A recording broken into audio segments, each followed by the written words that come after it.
Hey, what's going on, everyone? Dan the Glassman here, and we are going to attempt to work on this balloon right here, right now, you guys. So let's get started. Let's see if we can make this happen today. I believe the color scheme is yellow, pink, blue, red, orange, and then yellow, pink, blue, red. And then we were looking at some of the pictures, like, well, it looks like it goes yellow, pink, blue, red, and then back to yellow on the very top. Yellow. So I don't know if that's true or not, but we may just end up doing it like that. All right. So we're gonna do yellow, pink. Now pink is one of those colors that's a little hard to come by, and I don't know if we want to use the pink because I got me a super duper bright pink, and then I got this dark pink. I think it's more of a bright. We're gonna go with the pink. So we're gonna go yellow, pink, and we need a dark cobalt. We need a really good cobalt here.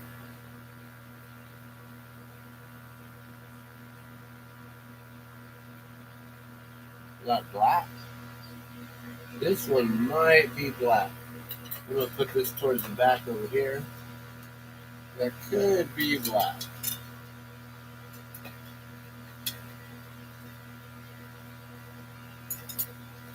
Oh, there we go. The cobalt 4. All right, so we need that. And blue, red. We need a really nice red here. And an orange. All right, so then we got our red here. And our orange.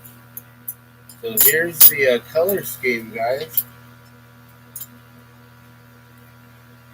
And the that center color will look blue once it gets all pulled out, but that's the color scheme right there. We're going to get started. It looks like it also has not a yellow, but a slightly darker than yellow. You see that? Almost like amber. So maybe we'll add a little amber to some yellow on the very bottom to get that color on there. All right, so we're going to get started here, guys, on making this balloon as best as we can on the first attempt. And let's see, do we have any more rod? That's another thing, guys, is I've been working through a lot of these balloons recently, and it looks like I'm going to have to go get some supply soon. We got 2 more rods left, and that's it. All right, so these are 4-foot rods. I think they're 4 foot, 4 or 5 foot. I think these are 4-foot ones. They're 16 millimeter. You can see how long that is, right? And you know, I always want to make sure I wipe them off with the Norwex OptiCloth here. We get rid of all of the dirt, dust, debris, fingerprints as well.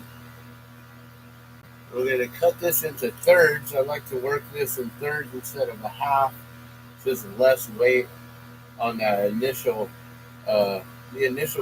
first ones. You know, you don't want to be using too much weight. So I used to do that when I was younger. I would just cut them in half and work on a 2-foot rod. So just hold that weight. I think that's probably what eventually killed my arm, and now I can't hold all that weight anymore. All right, so we're gonna get started here. Always got to have your safety glasses on.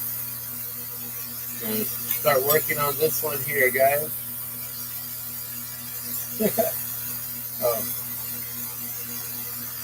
there we go. All right.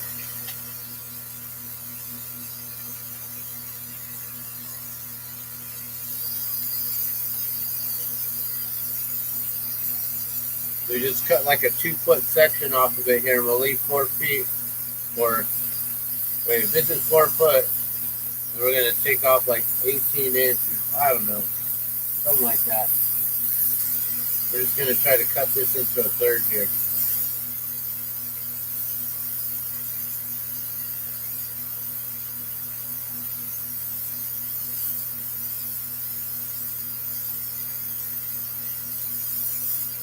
So this right here is called flame cutting. Instead of just storing the glass and then breaking it and cutting it, we're just going to flame cut it.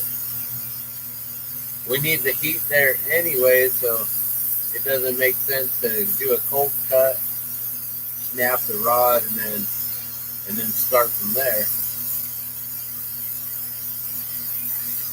The only issue is then you have to worry about where you're going to place your hot rod here. This is a real hot rod. Where are you going to place this so it doesn't burn anything, melt anything, or anything like that? I'm going to let it just lean up on that can right there, and it shouldn't go anywhere. Alright, now I just realized I was using my tweezers for Thanksgiving. I haven't blown glass in for a while, but I was using my tweezers for Thanksgiving to defluck it. So let me go grab my tweezers real quick, guys. As I do so, partake in a little something. Be right back.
Alright, guys.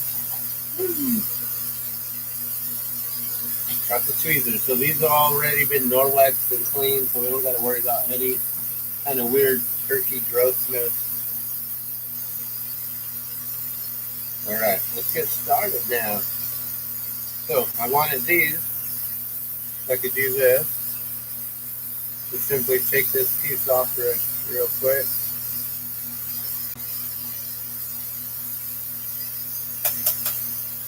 Alright, and let's burn anything that might be on here. If there is any sort of weird turkey residue. I was using them to pull out feathers. I was like, this is weird. I never noticed that the feathers actually stayed like in some of the areas of the turkey. I never noticed that. Never noticed it before, but I guess it happens, right? Like, man, someone's got to pull all those quills out when they're plucking the birds and getting them prepared. Like, that's a lot of work, right? Or what? They're run through machines nowadays, I guess. That's why they're not really done with a good job, I guess.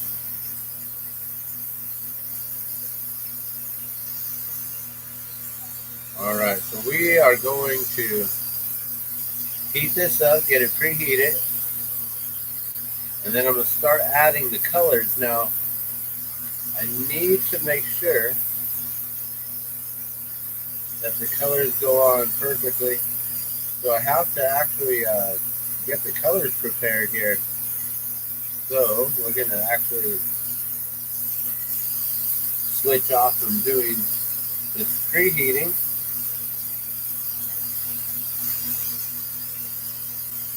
And we're going to get these colors. I'm just wondering, should I do them one at a time?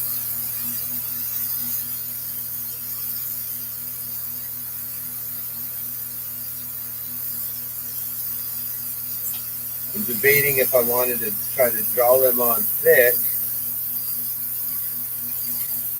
or pull this out some.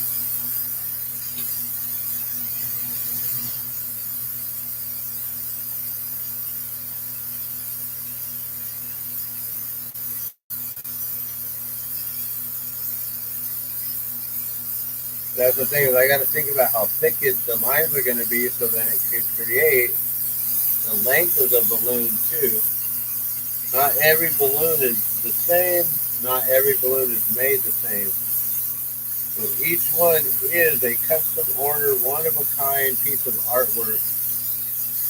I don't know anyone else, any other glass artist in the world who does what I do and replicate hot air balloons in this way. To be able to think about all the different techniques and tricks that you may need to do in order to pull off a certain design or color or anything like that.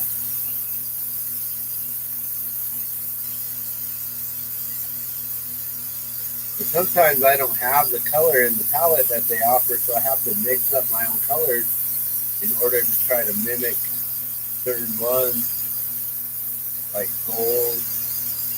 Gold's a weird color that doesn't come in glass, I guess, and borosilicate. Or at least not that I know of, not a good gold that looks like it's actually gold. Alright, I like that. So we're going to go with that thickness there on all of these. We're going to pull them all now and get them all prepared. So I'm really glad that I just jumped right into it, got this going. We're only 12 minutes in here, so the prep time and everything is always included in how long these take to make. I can't just say, oh, well, now that the color's pulled, it's all the prep work, getting the glass cleaned and ready to go, everything, getting the kiln on, all of it. I don't charge for the time of how long it takes to fire things and to kiln things like that. You know, I simply just figure out how long things take and then an average of what some might take compared to others. And then I can figure out a bottom line on how much I usually charge for certain items, you know. If certain things take a certain amount of time, and usually it's usually about the time, but sometimes it's also with the technique involved, you know. Sometimes you'll have like a really nice piece that, you know, doesn't take too long, but it's because I know some sort of special technique or something that no one else really knows, or they can't do as well as me. And so, you know, when you have those exclusive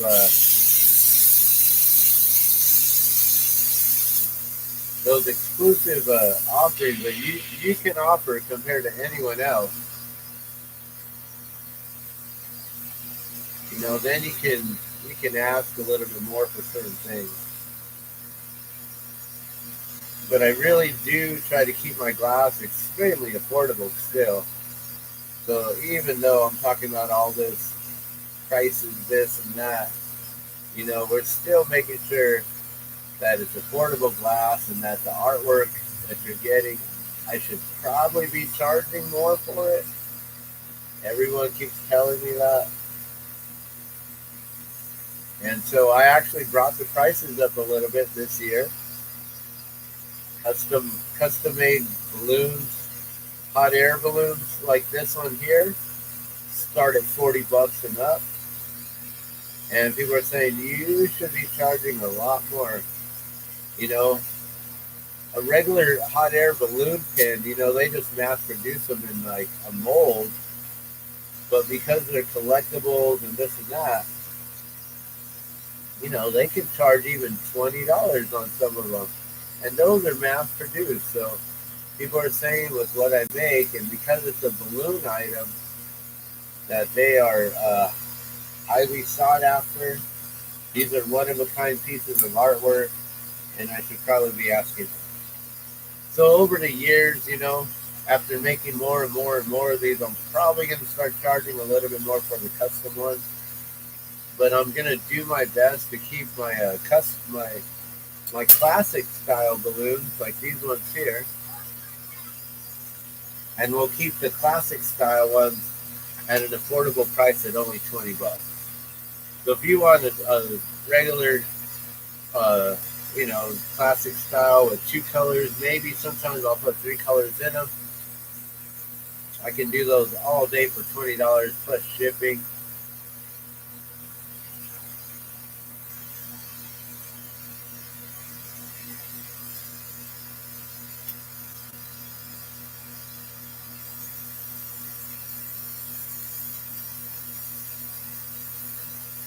I mean, just stretching out these colors right now, to be able to stretch them out all at that same thickness, so they can all get drawn on at that same thickness.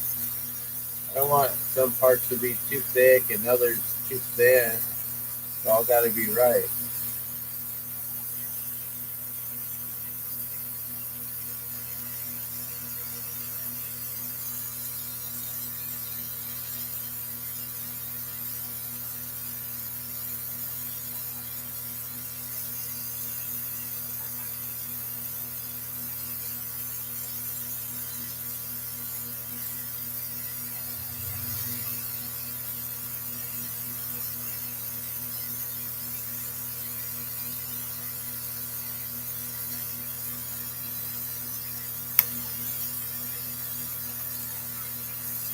So I used to make a lot of body jewelry and gauges. The thicker earrings, the gauges, hoops, plugs, things like that. So I've gotten really good at being able to pull a rod down to a specific millimeter.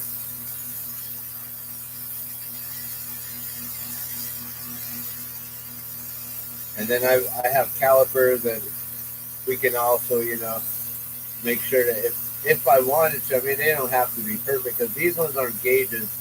But when you're making gauges, when you're putting earrings into your ears, you don't want to be like overstretching them or understretching them. Like, you want to make sure it's the right size.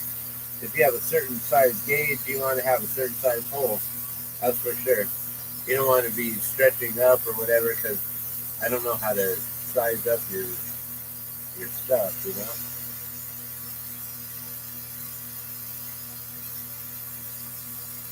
You got to know how to make plugs and hoops and then make them the right size too. Not to sell something like, oh yeah, that looks like it's a one, like it's a, what is it, 8 gauge, 10 gauge, 12 gauge, 0 gauge, double zero, you know, 7, what are those different ones? 7/16 or 5/16, I think, half inch. There's all kinds of different sizes when you come talking about body jewelry and stuff. All right.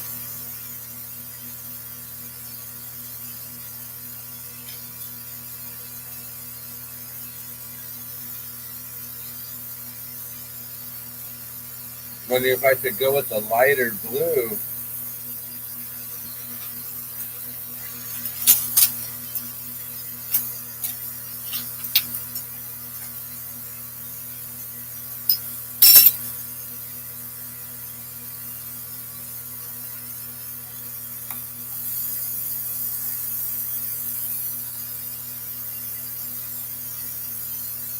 I think I might go with a little bit lighter. Instead of a Cobalt 4, this is more of like a Cobalt 2. Just a regular Cobalt.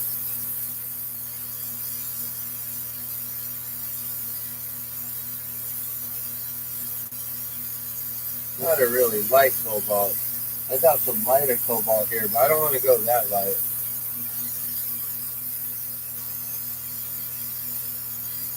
We're going to be adding this on clear glass so that blue, that color is going to get translucent through it. It's going to look really, really nice.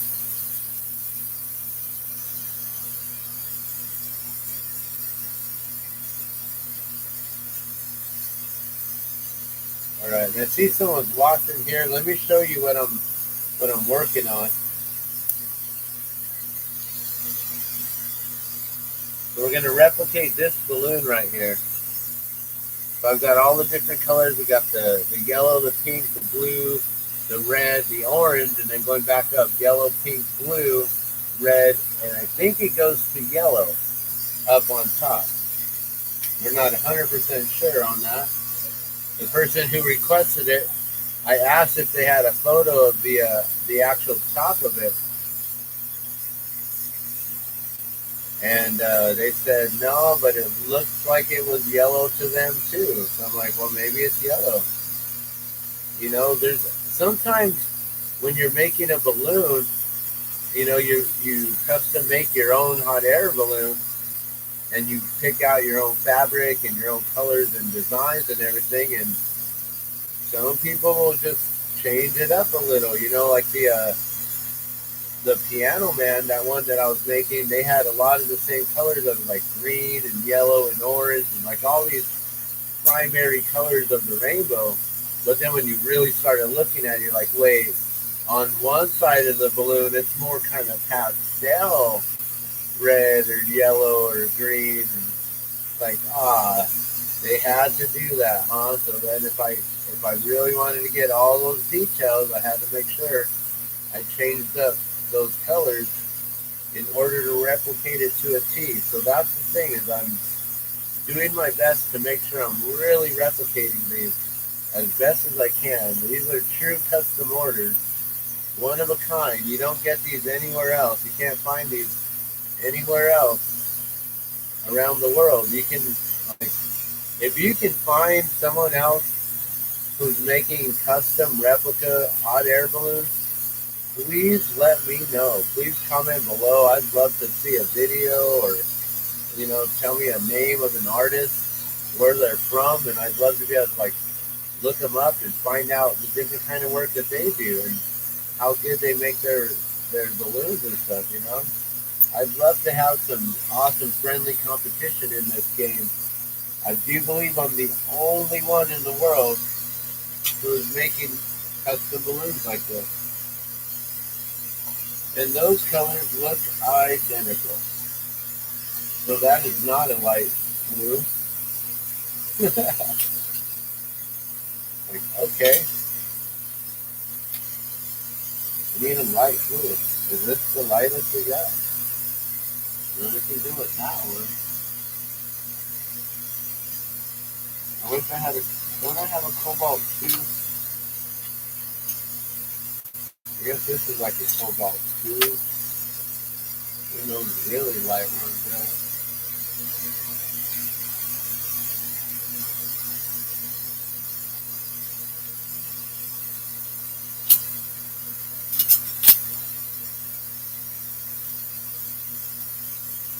Okay. I think we're going to go with this one. So this one's super, super thick. Extra thick color rod here compared to the rest. I buy these in 4-foot increments. I love getting this cobalt here. It's a Chinese cobalt, but it works really good, and it's 4-foot increments instead of buying, you know, something this size and only that skinny. You know, you get a 4-foot section of this, and you can buy other colors too in that length, like the amber, white. I have a pink too. I have a pink, amber. They have white. Sometimes I get the white. I like to get Snow White though. I love Snow White. It's a good one.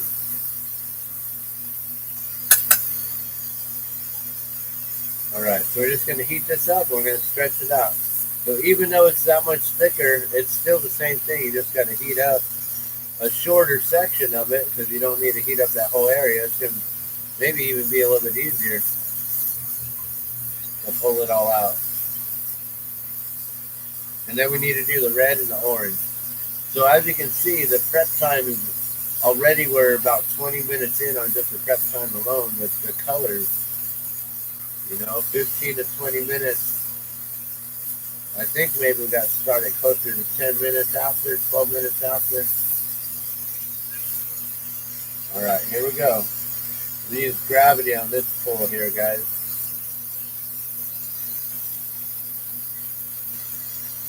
And watch how thick it gets. And then I say, okay, I want it like that. Boom, pull it.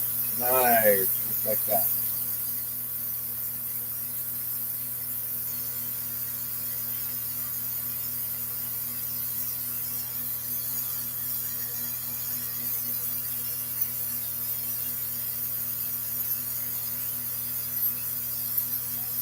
Just trying to center it right now.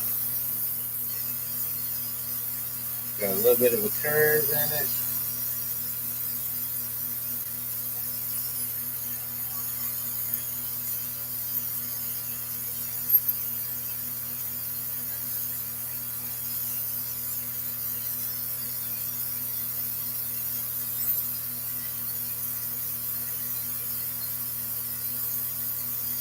All right, cool.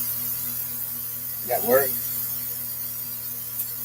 Yeah, and that won't be as dark as that one. See, I could have either gone with that really dark one, but I like that one up top a little bit better. Trying to show you different, but yeah, it's slight, but it's gonna make a difference. I'm gonna set that one aside. We're gonna use that one now. Now we gotta pull the red and the orange. That's it. And then we make the balloon nice and quick. We're gonna have to do, I don't know if you noticed, but on the balloon here, you see that pattern? See how it zigzags up and down and up and down? We're gonna make that happen. Watch. Hey, Boogie. And the TV's not connected. The TV's not connected? Okay, then I don't know what I did. I might have unhooked it or unplugged it.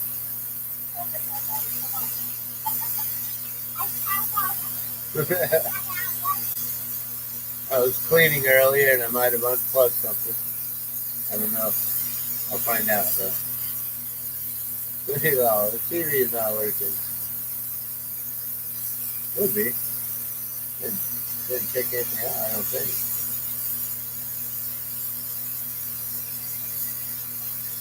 Alright, let's stretch this. I'm trying to just get that hole like about an inch of it or so, a little bit longer maybe. Heating up the thick part.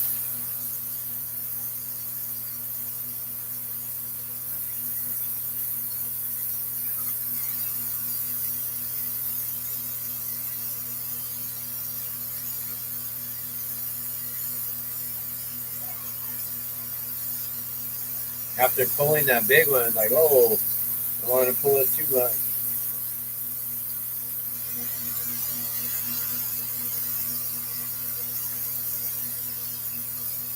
Because with the big one, you need a lot more strength, or just a little bit more extra pull on it, a little more power to pull it. So with some more glass, you gotta use more force. You gotta be careful. Then you go back to the thin glass and oh, don't pull it too much. All right, so there's the red. You see that? The red looks like it goes black. Dang it, you burnt it. What'd you do? You ruined the red. No, it's okay. The red, these crayon colors, the red, and I think they're the cadmium colors. They turn a darker color like that. Cadmium is a different type of a metal, an element that they put in the color in the glass to create different colors. So there's cadmium, and I think that's what it is, and that's why they turn super dark. But then when they cool down, then they look beautiful, all nice and bright. So now we got that. It's like a cherry red. I don't know if it's cherry. And then we got this orange here. And then we have the canary yellow. I believe that's the yellow, the canary yellow. Oh, color got stuck to my tweezers there. And then I just stuck it right back. We're not going to lose any color here. Try that again. We got that color too hot on the tip.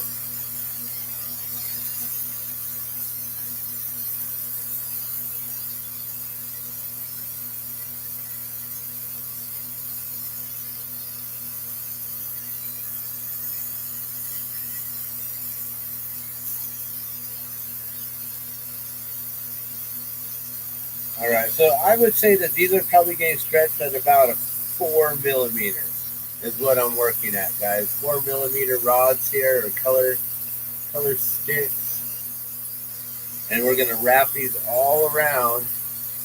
I'm hoping that these aren't too thick.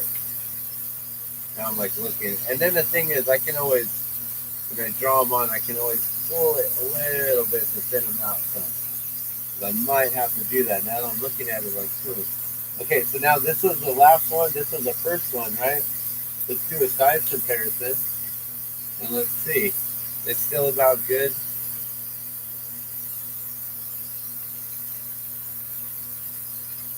Looks good. That yellow looks maybe slightly thicker, maybe, but that's all right. And we can always pull and do things like that. Okay, so now we're gonna get started adding these colors.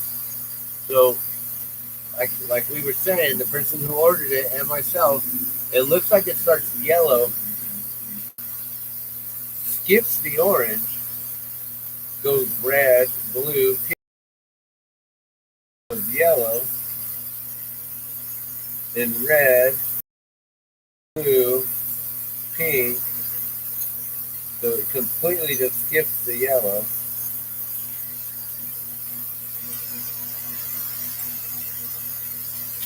Yellow, red, blue, pink, and then it starts over again with the yellow, but then we add the orange on that second round. Okay, so we're going to reheat this up. We're going to get about an inch of this tip of the 16 millimeter rod nice and warm here.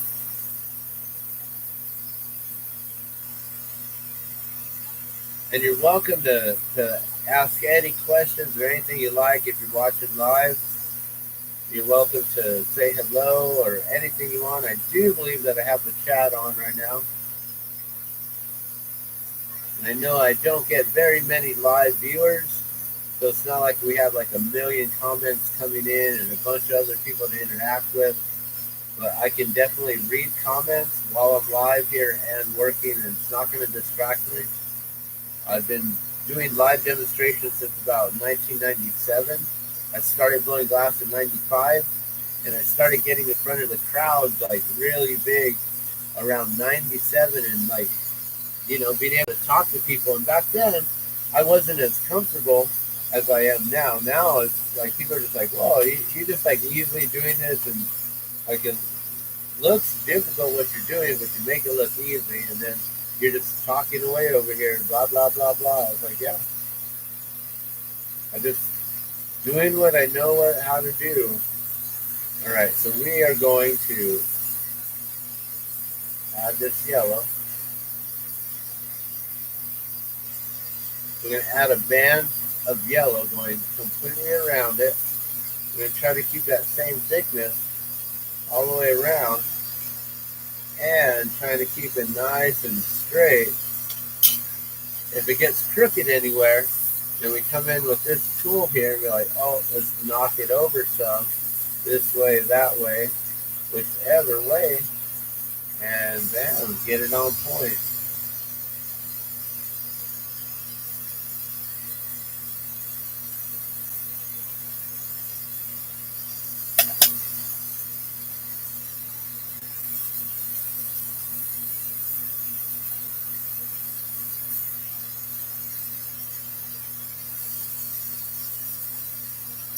Okay, then, all right, so that was the yellow, right? Then we go red, blue, pink, yellow.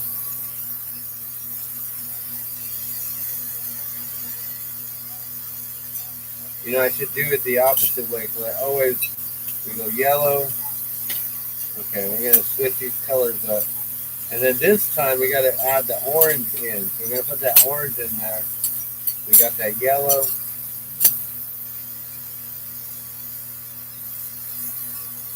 Now this is that red.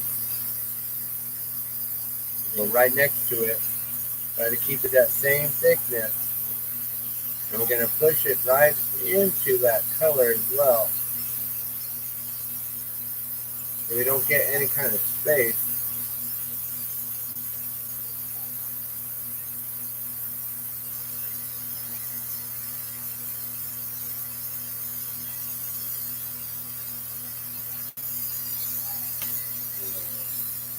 Well, I'm live just so you know. Okay, so then there goes the red. We try to do the blue. I'm pulling off a little bit extra color also, just so we don't have a thicker part here and there.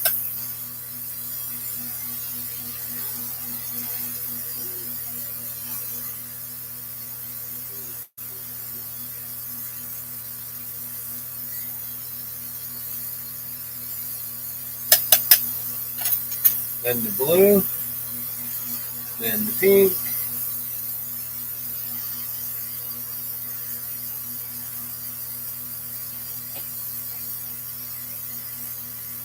And if I accidentally line it up wrong,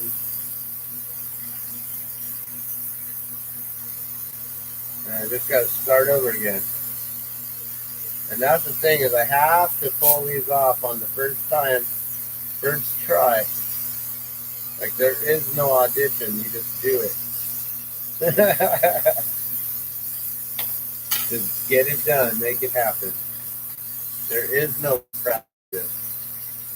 That other balloon that you made that was all completely different, that was the practice. Every single one is a one-of-a-kind piece of artwork. Alright, so let me get that blue. And we're going to do a little paddle work here just to make sure.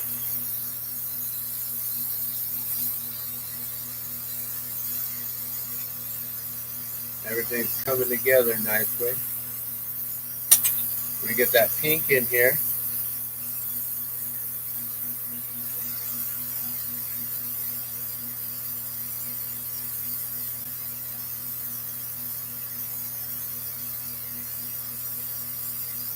And just so you know, a little personal thing, my depth perception is getting off. I need to get myself some glasses here sometime soon. So I'll have to probably get myself a new pair of glasses with a prescription in them, or a bigger pair of safety lenses that I can wear glasses underneath. Because my eyesight has definitely gone bad. I've been doing glass for 28 years now. Freaking old, man. Most people don't know how old I really am, but I'm old.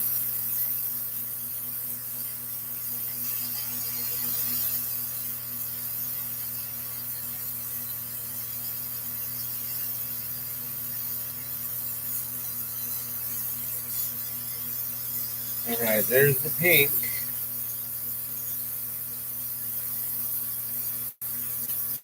We go back to the yellow.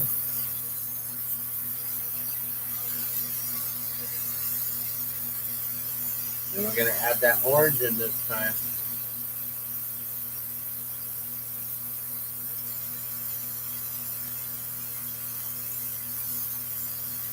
And I got to make sure I push this color up into that other color right next to it.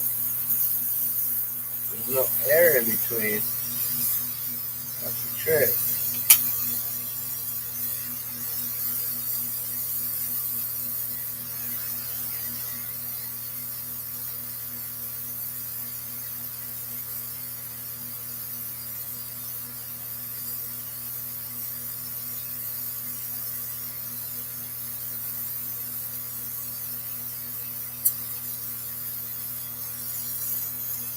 This is what it's looking like so far, guys. With those bands going around it. Okay, so that was the pink and the yellow.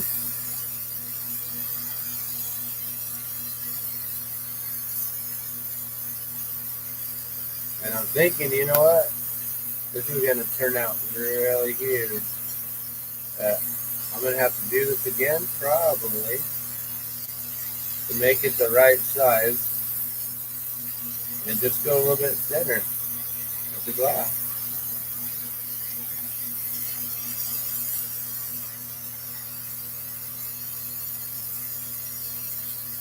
So we just do more pulls on them.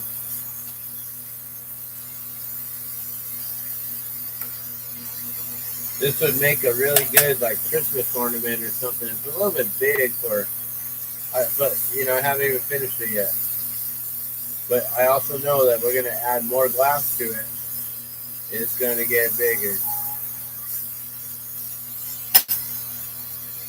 Okay. So what was that one? Oh no.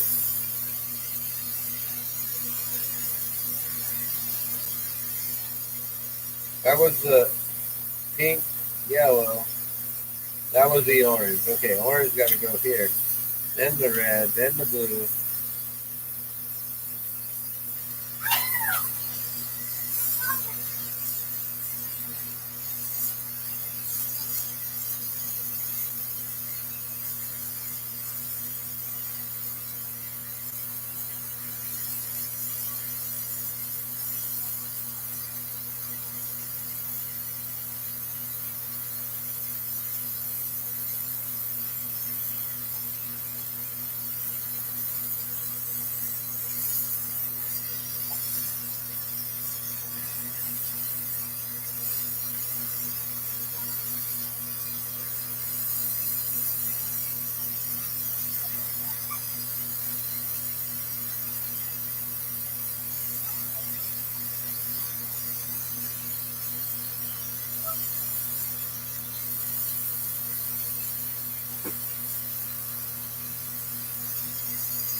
Okay, then the blue, blue, pink, yellow, and done.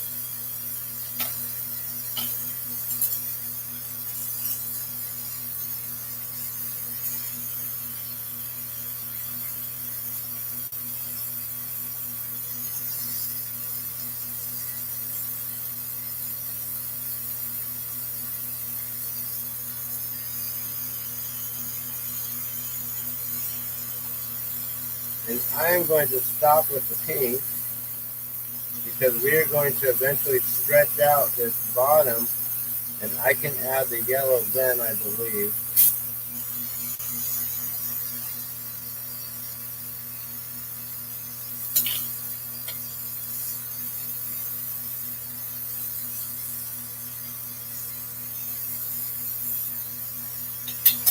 Maybe though.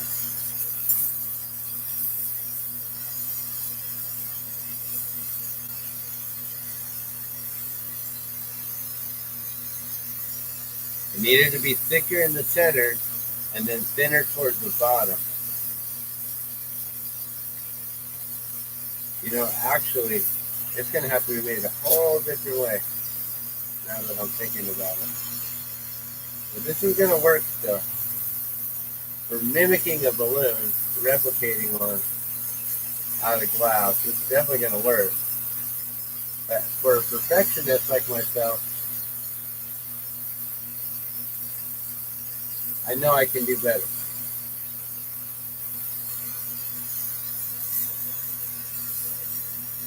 Alright, but there's the yellow. That's all the colors now for the balloon, guys.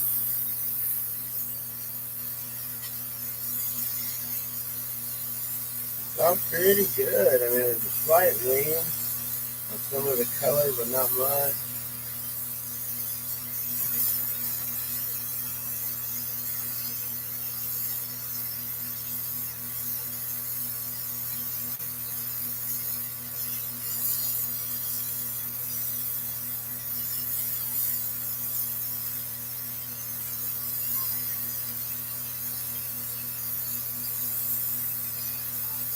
Oh, I think our son just got in trouble, so you might hear some crying, guys. Maybe.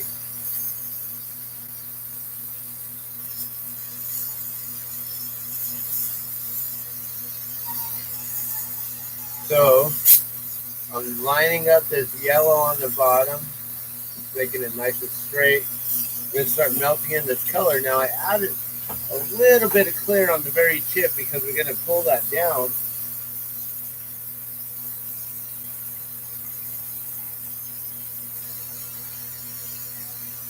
I'm going to bubble this out some. And we're going to melt in all this color glass, all these bands all together.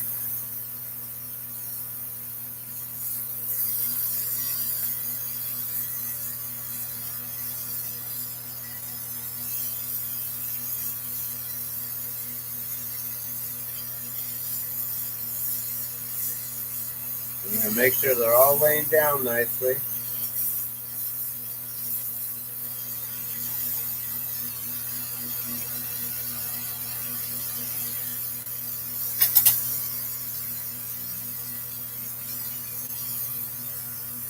Yeah, actually, if I can get these stripes to work right,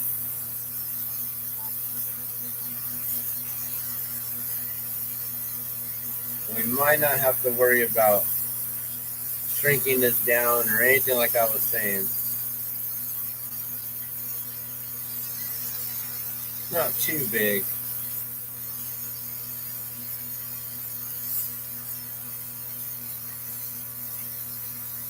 And I do got to pull off that top some, so that will shorten it.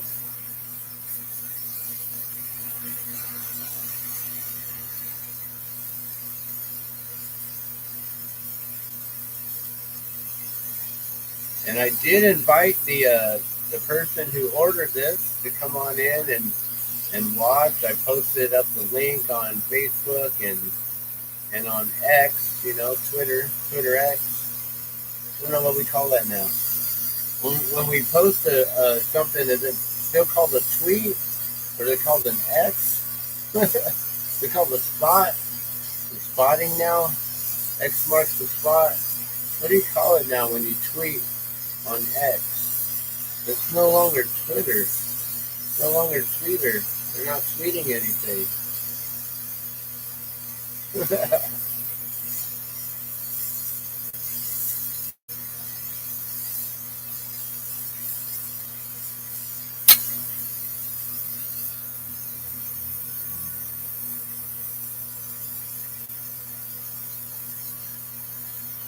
So this is, I guess, day one of getting all these custom balloons started. I'm going to do a couple of them if I can today. I know there's a few orders that I have right away. There's a lot of people who've been waiting for me to just even try to replicate their balloon. I tell them, I don't know if I can. Like, I have to actually make it first before. I can't just take your money. I know people are like, where do I send the money? I'm like, hold on. Let me first make your balloon. Let's see if I can even make it first. If it doesn't come out, I don't want to sell it to you. I could do the best I can to make it close, but if you're not happy with it, I want to make sure you're 100% satisfied with it first before we do any sort of transaction. So that's the other thing too, is I may not end up selling this to the individual who ordered it because they may not even be happy with it. That's all part of this whole thing on being an artist and being the only person in the world who offers this right now. Currently, I mean, like I said, I'd love to have another competitor come on out and show me how they make their balloons. It'd be really cool to see someone else's balloons and how they make them. I'd love to see that.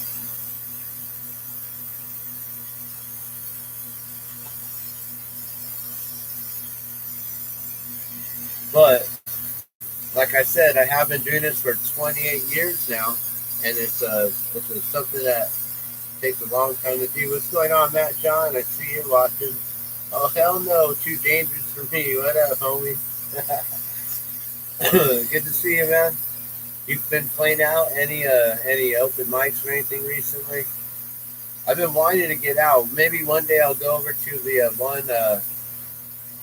who I think it's Felix over at the Albuquerque Distillery on Central, and just really close to San Mateo. That one's really close to me. I think I can make that one of these Wednesday nights. Huh? Maybe this Wednesday. Maybe I can get my guitar up and running by then, and we can test it out live and see if the bridge breaks off entirely or strings fall apart. The whole thing just like crumbles into dust. Just kidding. I've been working on repairing my guitar bridge for a while now. A long while now. I kind of just stopped on the last step. I'm like, all right, we're gonna do this right, or I don't know. If I don't get it working, then what? Buy a new guitar, I guess.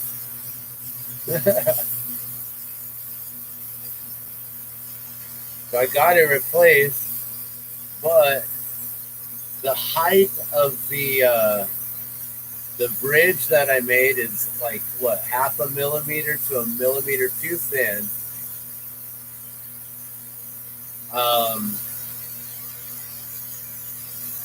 I didn't think about that. I just measured out how deep the hole to the bridge was in the original one. I could have not made it that deep, but I think it needs to be that deep for the stability to hold the saddle. So when I put the saddle in, the strings are too low by like, half a millimeter to a millimeter. And the shim won't do it underneath the saddle because it pushes it up just too much to where then it doesn't have the stability. And so it leans forward. So I need to have the saddle sitting all the way deep into the bridge and not shimmed at all. So the trick is I'm going to do a little hack with the super glue and the baking soda, I believe. I don't think it's baking powder. I believe it's baking soda, super glue, and you mix those two together and they harden. So I'm going to get masking tape around the saddle to create like a little area for me to add a little bit of dusting of some of that baking soda in there. Just a good, nice, even layer. Do a few drops and it should harden perfectly right in there. And like I said, I don't need to go very much more than a millimeter or two. I might add them, because I can always sand it down. I'm going to have to sand it down some.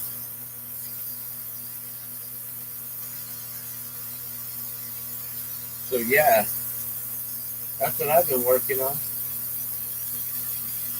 All right, I'm going to try now. Trying to keep these lines nice and straight. You guys don't understand. Keeping straight lines in glass, that's hard. But there you go. Those are the straight lines there.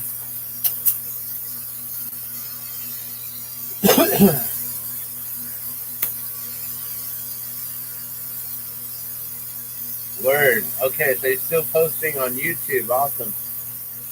I didn't know you were posting on YouTube, actually. I don't get your notifications. I need to make sure I'm subscribed to you, bro. I should be. I better be. All right, so now I'm going to take off this clear piece on the top. And we're going to cinch in the yellow together up here. We're going to bring the bands of color in together.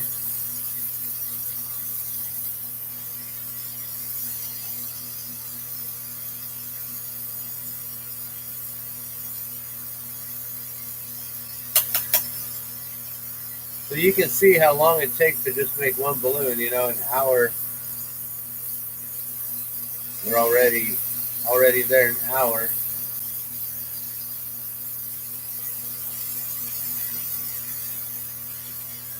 And I might have to make it again if it's a little bit too big. But I don't think this one's going to be too big like I was thinking. I think this is going to work out just well.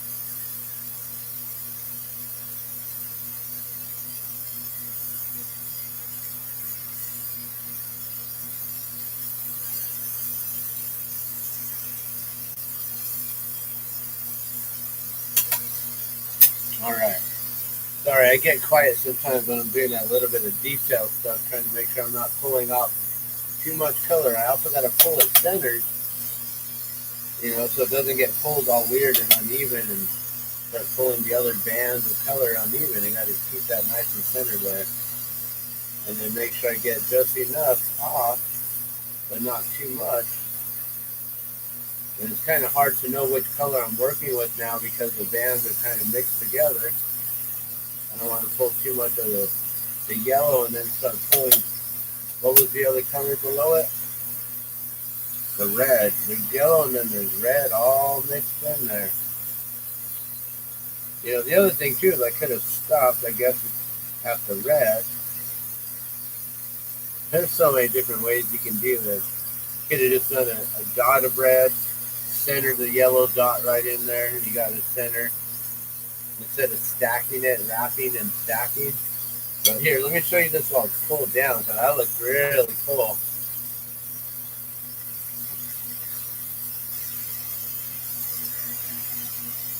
And that white is actually the pink, but it looks white on camera for some reason. That's interesting.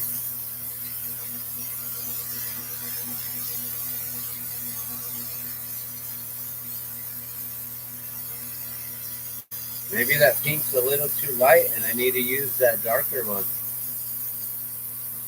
Alright, so as you can see, this balloon, it looks awesome with straight bands, but it doesn't have straight bands. So we're going to have to fix that now. So how in the heck do you do that? Well, you leave it up to the glass man to show you how. So I'm going to melt this down. I'm going to get rid of this little like nipple or whatever, this bump on top here. We're going to round it all back down again. I'm going to also slightly taper this top end just a little bit.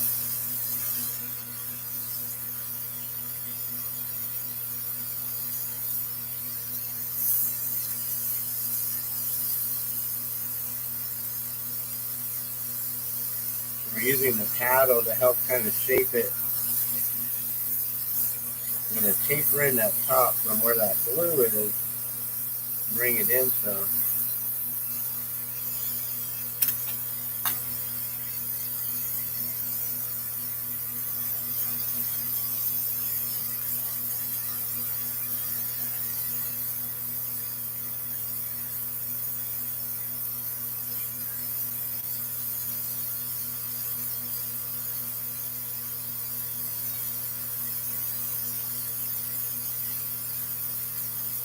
Oh, don't tell me. Oh, don't you dare tell me that I'm out of the glass I need right now for this.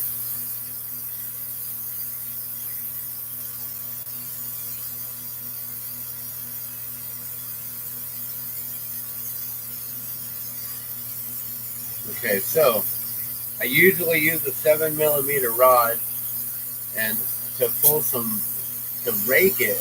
So basically I'm going to pull these colors down. I'm going to melt them and I'm going to pull them down. But I don't have it. So we're going to actually make a rod off of this thicker 16mm rod here. We're just going to get this molten. We're going to stick it right to the work here. We're going to just use this as a work surface. Attach it real quick. Just like a tack weld, real fast. It's not going to damage it or anything. And I'm going to pull some of the 16mm rod down to as close to like a 7mm, 6mm as I can.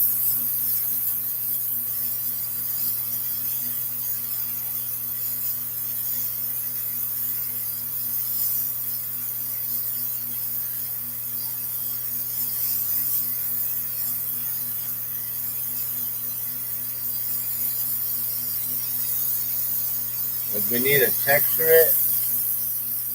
Alright, here we go. So I tack welded it, right? I'm going to stretch it. Use gravity to stretch it some. That's getting closer to like a 4 or 5mm. whatever, we'll still use it.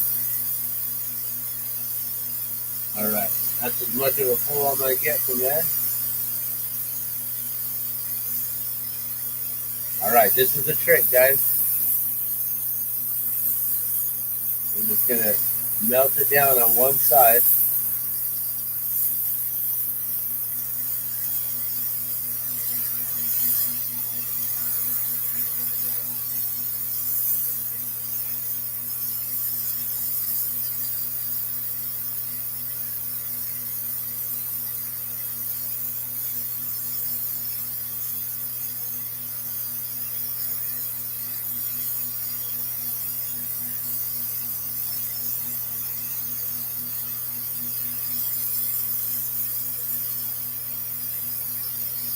Okay, we're going the opposite side now.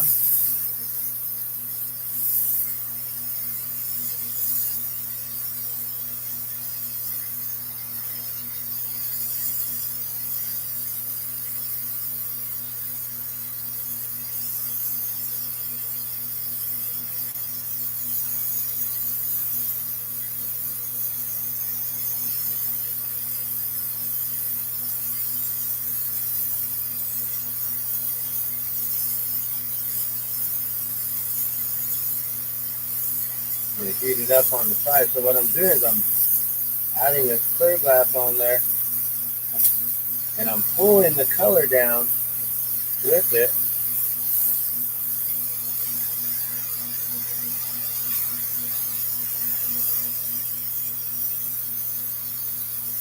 And we're going to create that pattern on the balloon.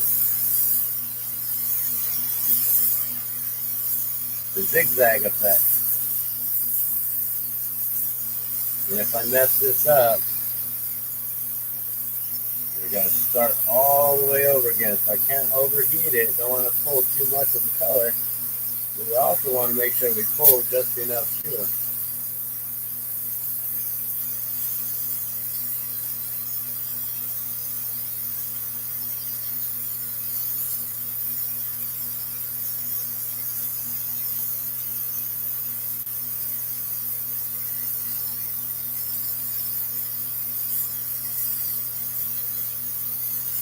And we go in between all those.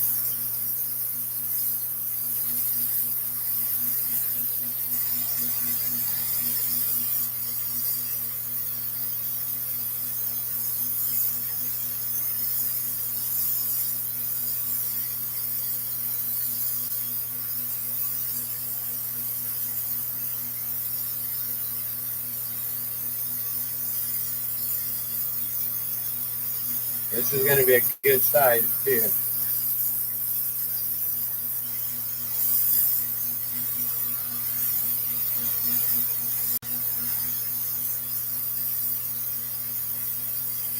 All right.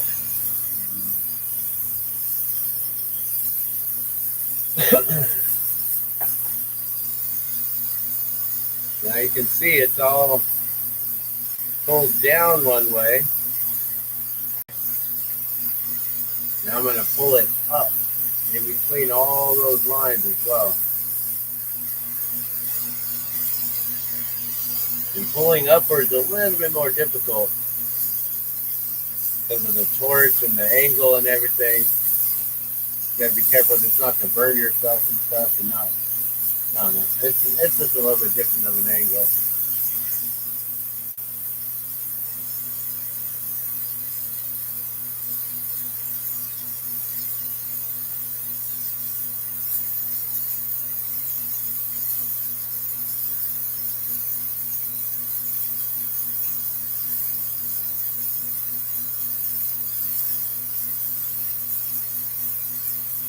And this one, I'm probably going to go with a little bit tighter glass here, a little bit thinner pull. Do the tack weld again. Use it to just hold on to.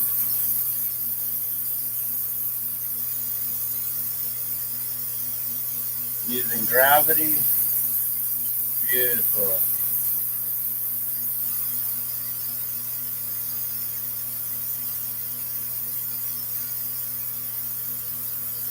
All right. let it solidify, and bam. Now we're going to go in between those lines. We're going to pull everything the opposite way.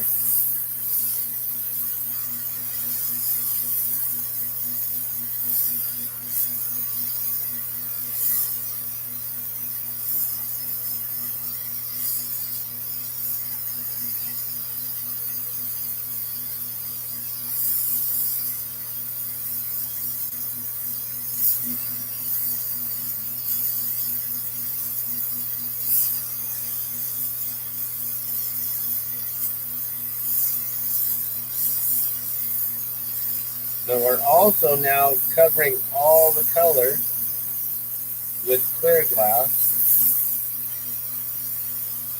to coat it as we're adding this bit of detail to the color work.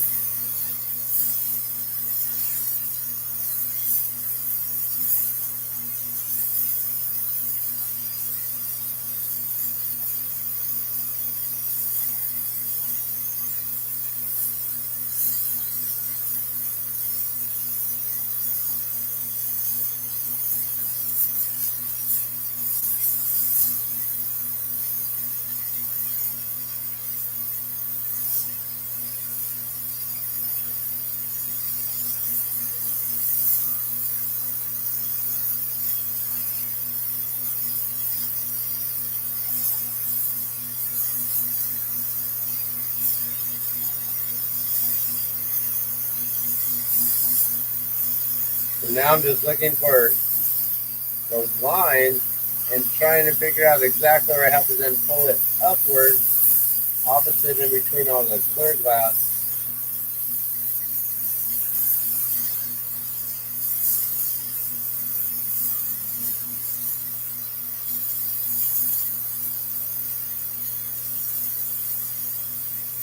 And then the weight of this is starting to mess with my arm here.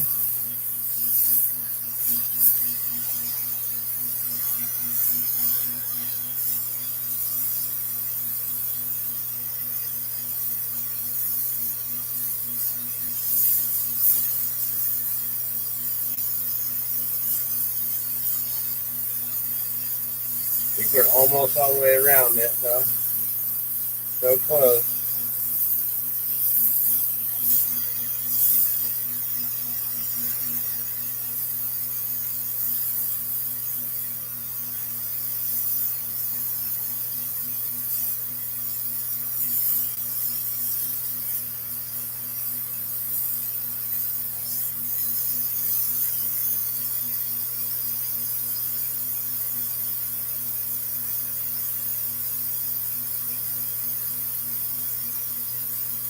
Okay. I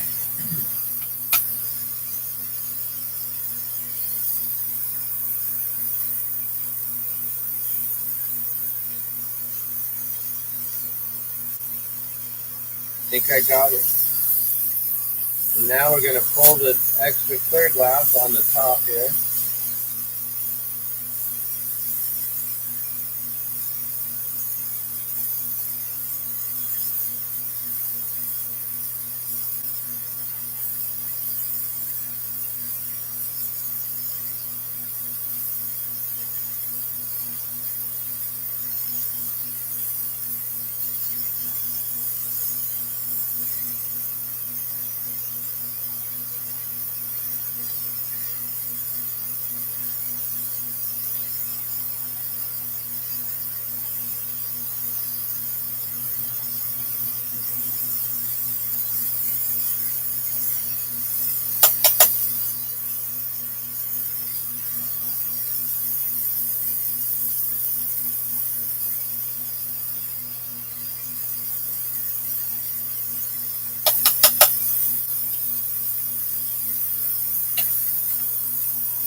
I'm trying to keep that yellow on top And like I said, the yellow and the red mixed on top, I can't really tell what they are because they're cadmium colors and they look the same.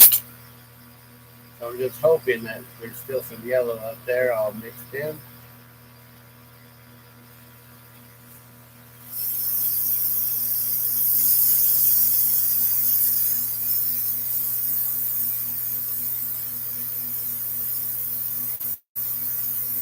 All right, now with this balloon, I see that there's definitely a compared to the ones that I make, there's a lot more lines or the gourds that go down the balloon. I'm going to add them in. We're going to heat up this whole entire thing. We're going to actually add in some texturing there.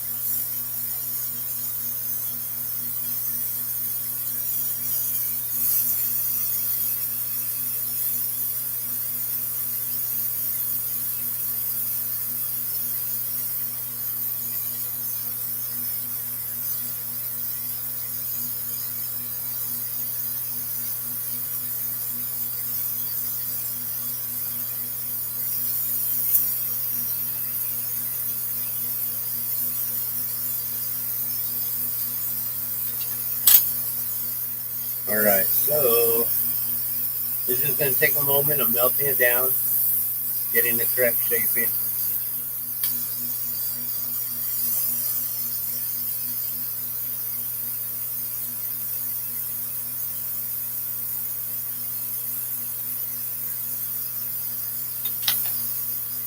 So you can see what it looks like now. See how it's got all that zigzag pattern in it?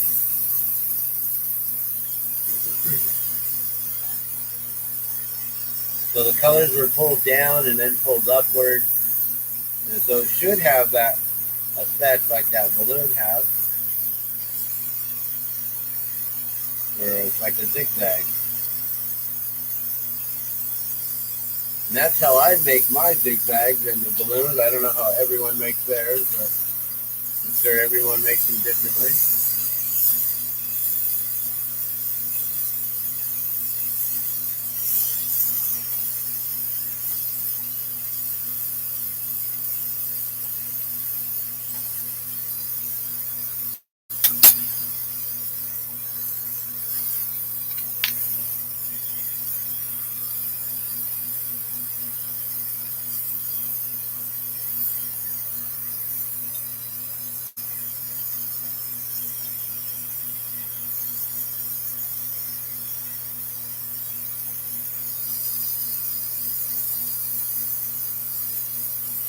So now you can see it's getting that balloon shape, all nice and rounded.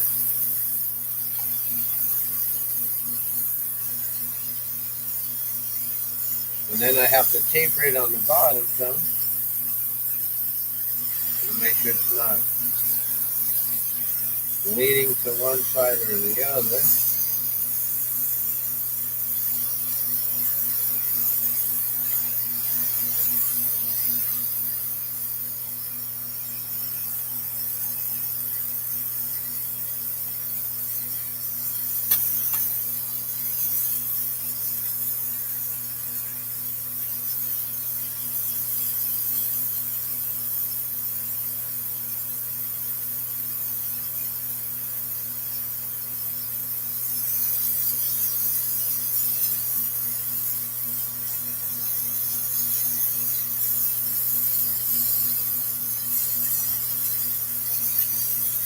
Alright, so now what I'm going to do, heat it all up. We're going to melt down all of it. We're going to get it nice and molten. And then we're going to go in and put the lines, the balloon lines down the side and create those gourds there. the different panels of the balloon or the gourds or the lines that come down. It's like the framing of the balloon and how it all is sewn together.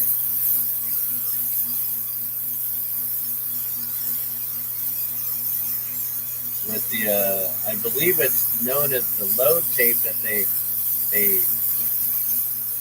sew into the fabric there. And so that's what you're actually seeing. You're seeing that load tape holding everything in tightly, and the air is kind of popping out through that, and that's what makes that balloon shape.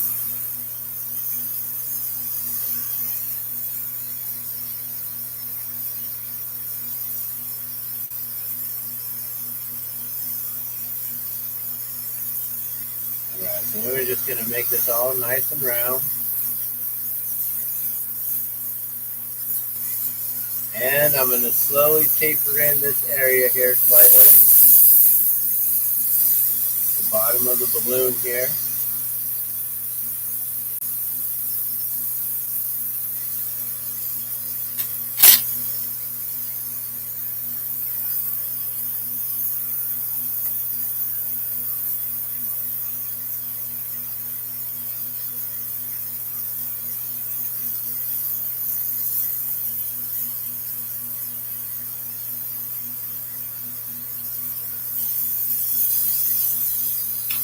Alright, so I'm going to bring this in a little bit more. Get that taper down on the bottom where the skirting is, or it's either known as a skirt or the scoop.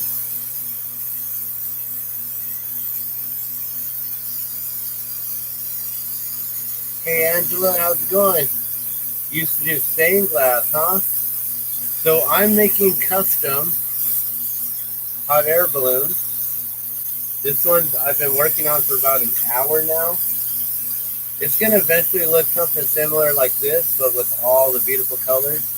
This one's like a $20 one that I do all day classic, but then I make replicas of balloons. That's really cool. You do stained glass. You still working with stained glass? I've done 1 or 2 pieces of stained glass, and that's it in my entire life. Stained glass is fun. Trying to do the leaded glass, woo! Man, that takes a lot of work. Having to nail it all into place and shaping it like that. Alright.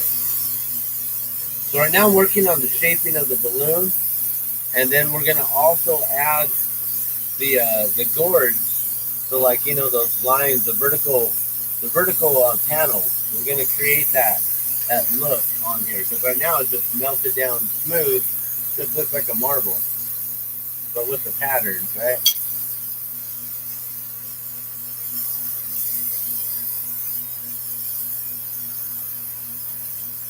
I just want to get it all nice and rounded just right, and we'll start working on that. Oh, you left all your supplies. Cam? What is that, Cam? No?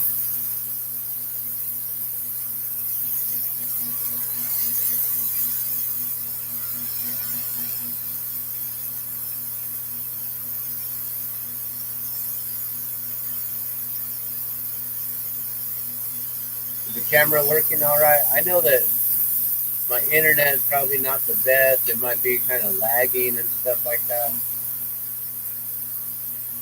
But maybe I just need to hold it slower, a little bit longer, and hold it slower, more steady, while it's in the camera for a minute. I don't know if you meant Cam, no?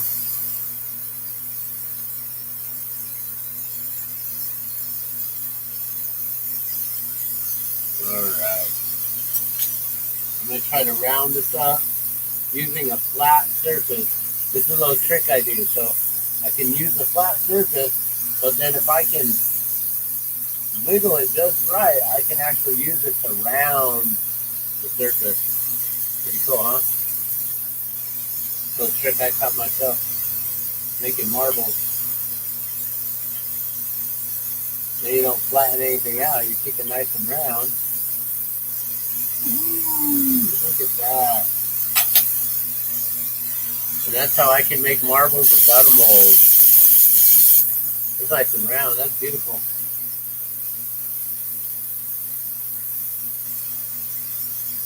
All right, so now we're going to add those doors in here. Oh, lead cams. No, black and copper tape. I like black patina on solder. Oh, I see. So cam, lead cam. That's what it's known as, huh? I didn't know. They look like little I-beams to me. And then you slide the glass into place. I've just only done the copper foiling. Where you just wrap the ends with copper and then you solder it together.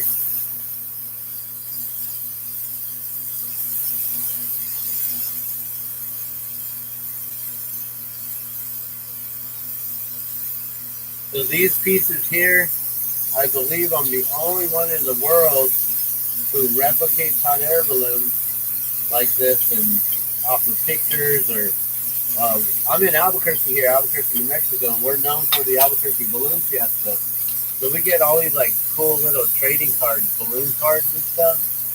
And people give me their cards. They're like, hey, can you make me this one or that one or whatever? All right, we're about to do the lines now.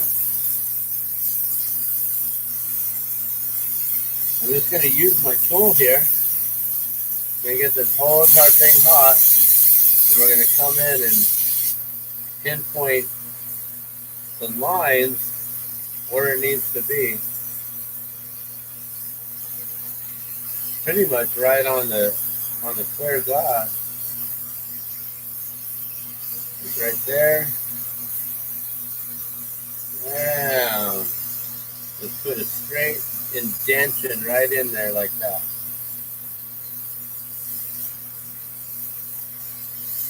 We'll probably do it opposite sides.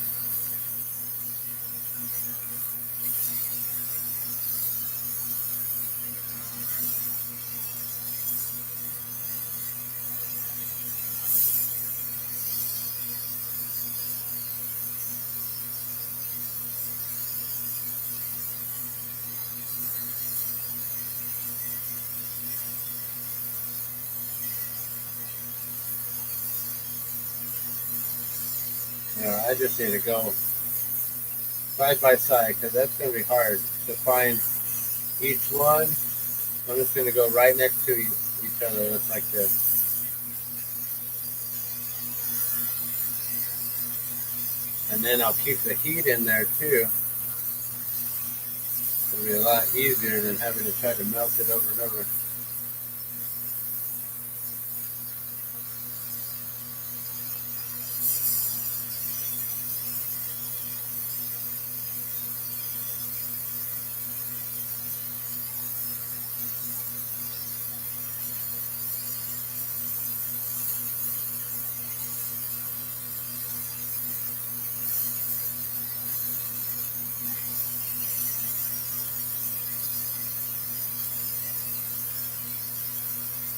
See what that does?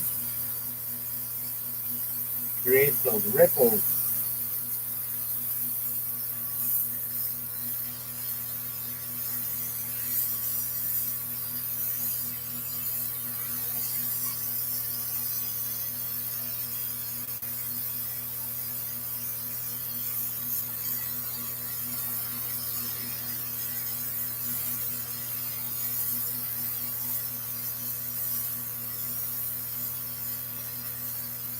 I've been doing glass since '95 for 28 years. For those of you who are just now finding me for the first time, thank you so much for tuning in and watching.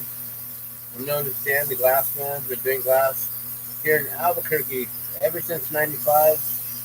I was taught by a guy named Brian Bentley, who's still working glass, but he lost one eye, so his depth perception is completely, I don't even know how he does it. He shows me up. He's making glass still better than me with one eye. guy's amazing.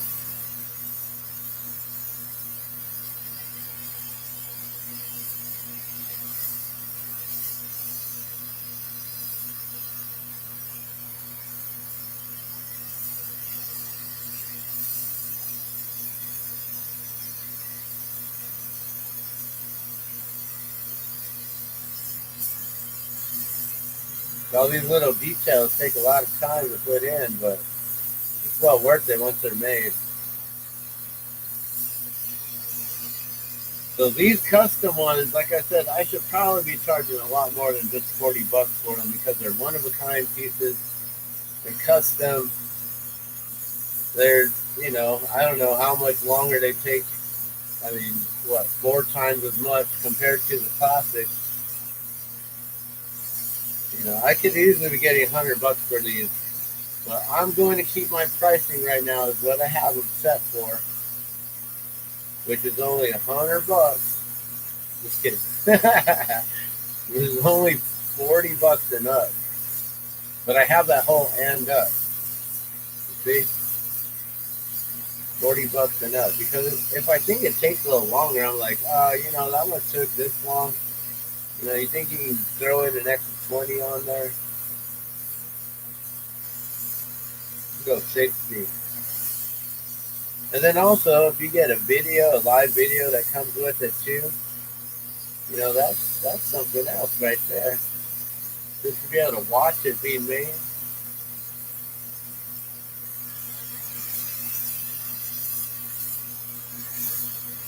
Alright, I think I'm pretty much done going around it now. Get this one last one detailed out.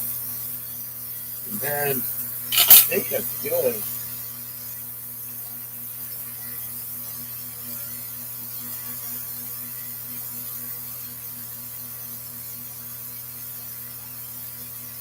Maybe I should go in just a little bit more on that one.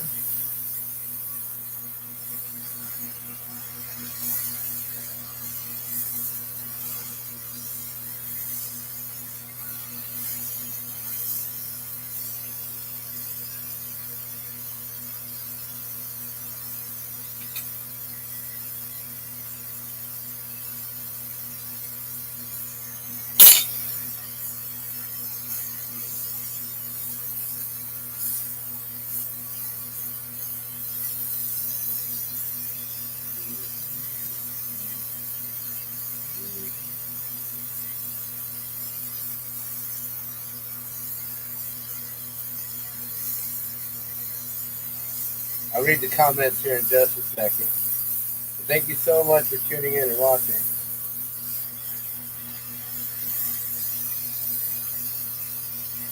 And if it's something that you think your friends would like, you know, please share this when we're done here.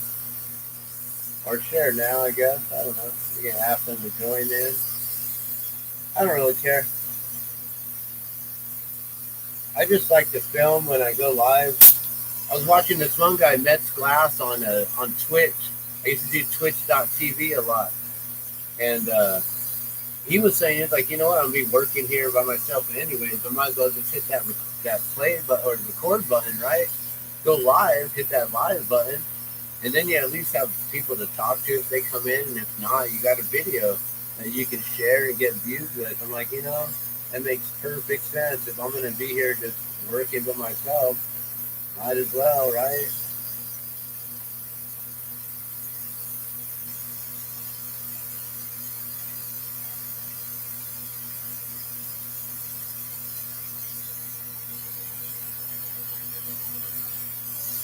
All right, so now, check it out.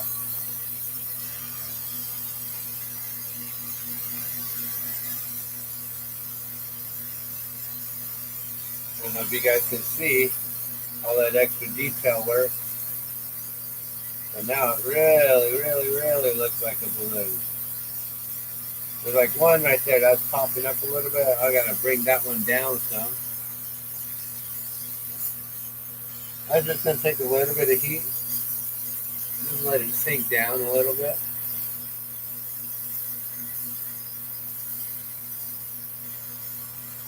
calm that one down. Kind of like, dang, I was like popping up way too much. I'm gonna go in here and we fine tune everything.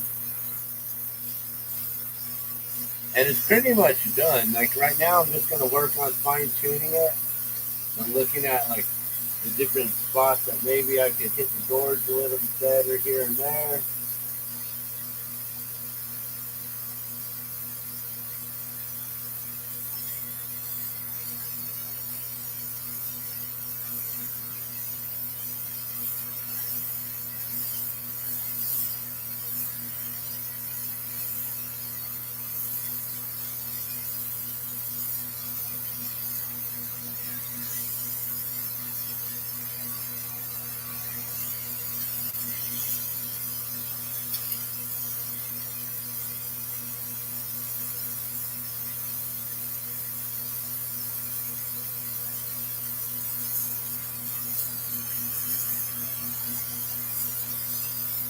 All right, let me read some comments here first.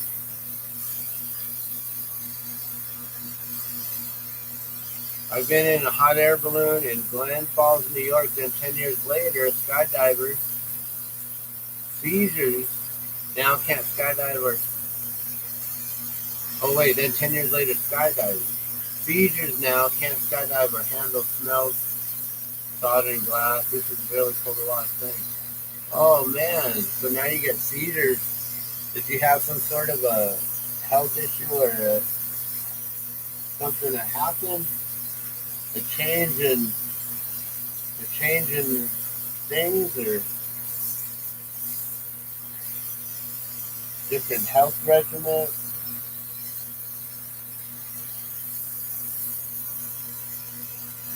I'm sorry. You know, I used to want to be a skydiver and jump out of planes when I was in high school.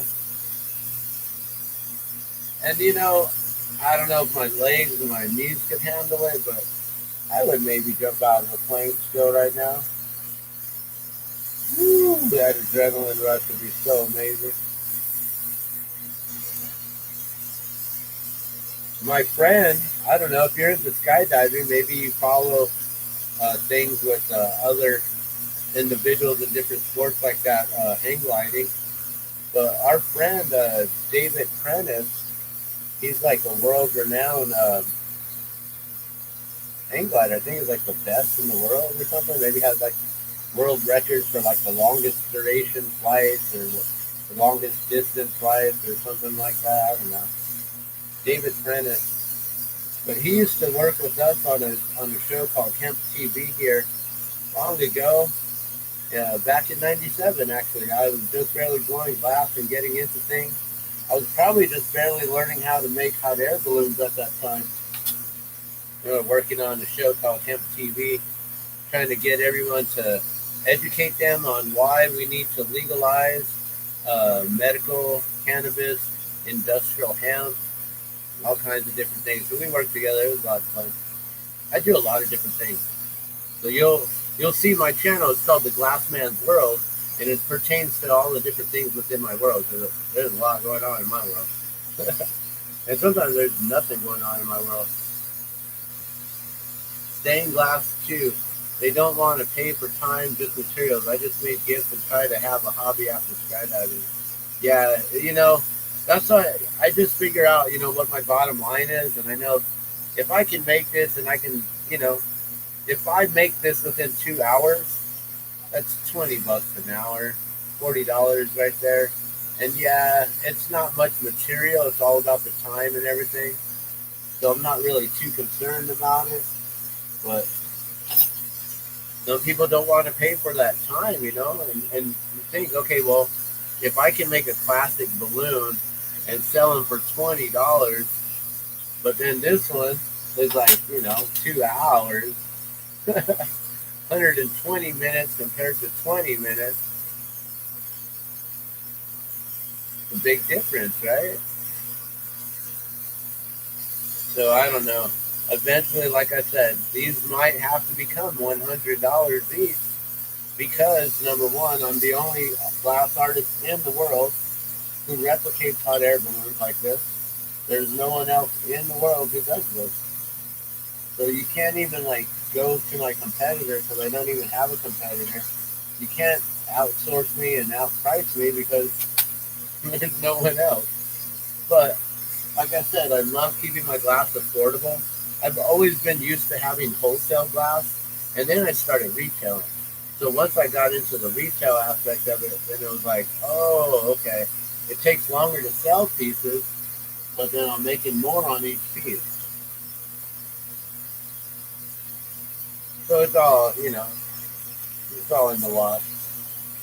So I do have booths at different events, but not at the balloon fiesta here in Albuquerque. That is something that I'm currently working on. As you can see right behind me, right here, that's a purple ribbon that I just won this year for winning Best of Show at the New Mexico Expo New Mexico State Fair. And so with that award, I've decided to push my glass balloons year round. I know that there's hot air balloon festivals all over besides Albuquerque, New Mexico. We just have the largest international balloon fiesta, and it's been established since 1972. Last year I made the original 13 balloons from 1972 as a 50th anniversary tribute. I made all 13 balloons in glass, and so that collection is what won the best of show right here. I don't have them in here to show off, but yeah, that's what I did, and then I won. Okay, so now we're gonna add the loop on top. This is a done deal. We're gonna finish this up.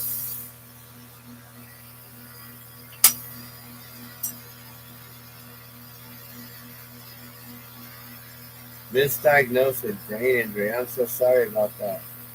Go to the wind tunnel. Yeah, safer for your knees. Hey, you put $30 for like 1 minute. I'm like, wait, you can jump out of a plane for like 80 to 150 bucks when you get the real experience. But yeah, I hear you. The better on the knees. I know. I'm like jumping off a roof, right? Like you got to be able to do that. 2 plants and 2 ounces in Maryland, huh? Virginia, 4 plants, 4 ounces. We have a green card. So here in New Mexico, it is, and thank you for the congratulations. So it is 100% recreational here in Albuquerque, in New Mexico, the whole state of New Mexico.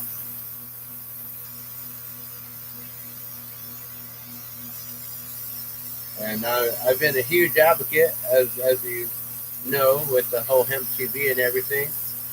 We used to work closely with representatives in order to try to have them write up different different legislative bills and things.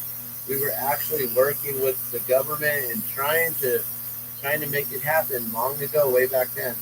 So I'm really stoked that people continued the fight, continued the movement, and we were able to actually get it legalized here and recreationalized here to where anyone who's 21 and over can simply just partake. But the YouTube algorithms here, I don't think they allow me. They don't want me to, because then they'll tell me, oh, you got to have an 18 and over stamp on your video. So I try not to do it so obvious. If I do, you might see me just like step aside from the screen from time to time, especially after I'm done making something that takes me almost 2 hours to make. So we're about to finish this one up here. So as of right now, these have no sort of like signature or anything. I used to put a big dot and 2 little dots on all my pieces, but this is something that no one else is doing. I can replicate not replicate, I can recognize my work anywhere in the world. If I see someone wearing a glass balloon, it's just like, all right, now.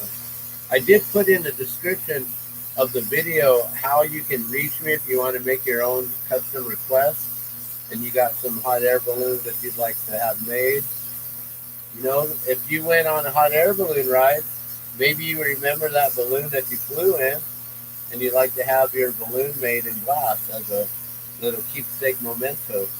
Even though it was however long ago, you can still have that balloon replicated in glass. And I have a whole bunch of programs from Albuquerque International Balloon Fiesta. So if you think that it's someone who may have actually been here and flown here, I could probably find their balloon in our directory. And then I can just use that image to replicate it.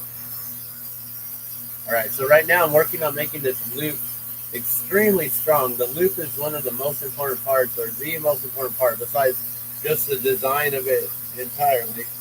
But to make it to where it's going to be a necklace, or someone might hang this in the window or wherever they can hang it from. If they want to hang this properly, the loop can't break. Everyone drops their things from time to time, and hopefully this handles a drop directly on the concrete at least once. I can't guarantee that all the time, guys, but I do my best to make my glass extremely durable.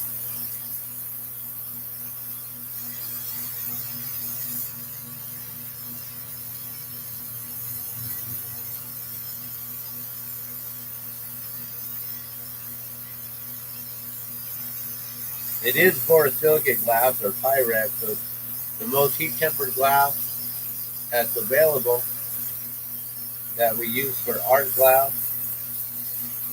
And then it's all kiln, so I'll put this in the kiln afterwards. Got my kiln just right down here, right below me. Right underneath the Water is Life sign here.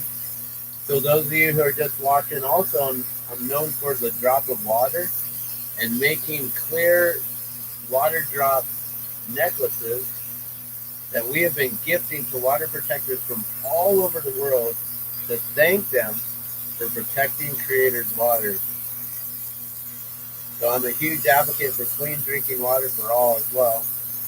And I use my work, my art here, as a mission to reminding everyone how important water is, that water is life and every drop counts.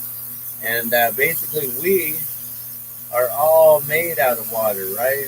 Our cellular structure is 90% water. The nucleus and all of it, it's all water, 90% water. So only 10% of us is actually matter when you look at it on the molecular structure and molecular level. And we are all 90% water, 10% matter, and whatever else that we're made up of. And yeah, so we are all drops of water in this vast ocean of life. And water is life, and every drop counts. We are all drops of water, which means we all count. You count, I count, we all count in this life, in this world together. And we're all going to come back together to the source, to the great big ocean once again. And so, yeah, that's what I do. Water is life. So I have a mission here, and then I get to play, and I get to make hot air balloons. So every year, like you're talking about how you flew, every year I get to fly at least once.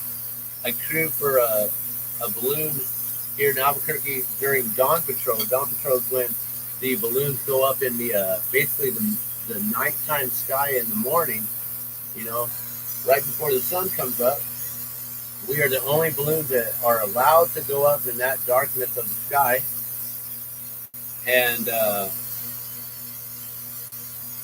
we get to test out the flight conditions basically for everyone else. And if things are good, then everyone gets the okay. Everyone gets to fly. They have a big old beautiful mass ascension with the rest of the balloons. And Dawn Patrol's up there in the sky. There's only a dozen or less. I think this year we only had like 11. It dwindled down to about 7 by the end of the week.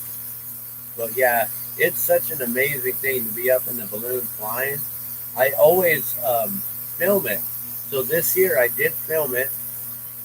It was on Monday. It was the third day of Balloon Fiesta. It was the most amazing, spectacular mass ascension of Dawn Patrol balloons, where all 7 of us were clustered together. And there's so many photographs around the world now that are known. And I was up there in that balloon. It's so cool. And our balloon, let me see, do I have a, there it is. That's our balloon right there. That's Polar Dawn, Dawn Patrol. I got a t-shirt, crew shirt, right here. Just to prove it. There's my crew shirt right there. Dawn Patrol, crew. There's our polar bear we got on top of our balloon. So on top is the crown of the balloon, and on top of on the crown, or also known as the parachute, the chute, that's where our polar bears are. They're hidden. So when you inflate the balloon, they're flat, and when it inflates like that, boom, you can see it, and then it stands up, and then the polar bears are gone. They go missing. His balloon before that was known as Missing Bear. He's got a thing for polar bears. And his last balloon didn't have any bears, so he called it Missing Bear because it was missing the bear.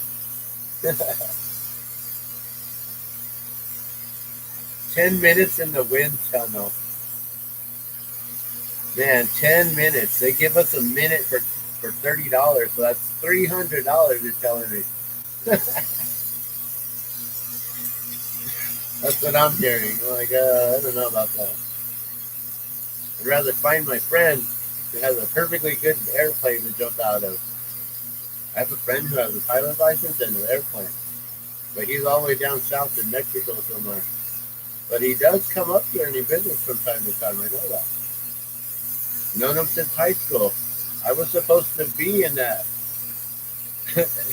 in that class to learn how to fly, and I don't know what happened. I don't know what happened. I guess I was supposed to be a glass blower.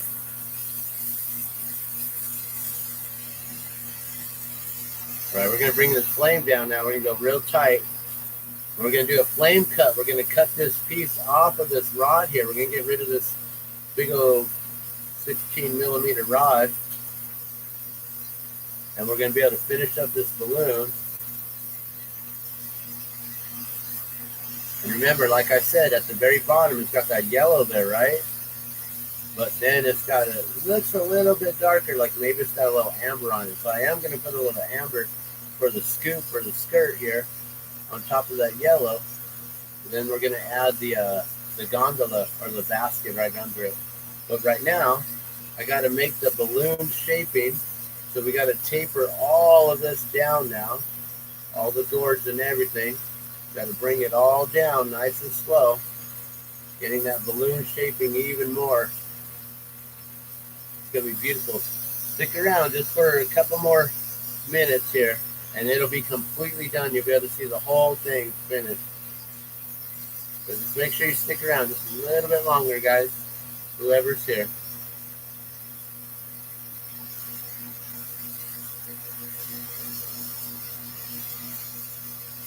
I'm just cleaning up this rod here. We're going to get rid of all the colored glass, make sure it's just clear at the end, so I can start new. Now that one's ready to go for another balloon. And like I said, I got to make this the first time, one attempt, one try, or then I'm making 2 balloons. Imagine that, if I had to do this again and only get $40 for it. But I'm confident in my work. I've been doing this for 28 years now. So, you know, I know what my bottom line is. Like I said, if I get this done in 2 hours, cool. If I did have to make another one, so be it. That's what would have to happen. That's just the way it is sometimes.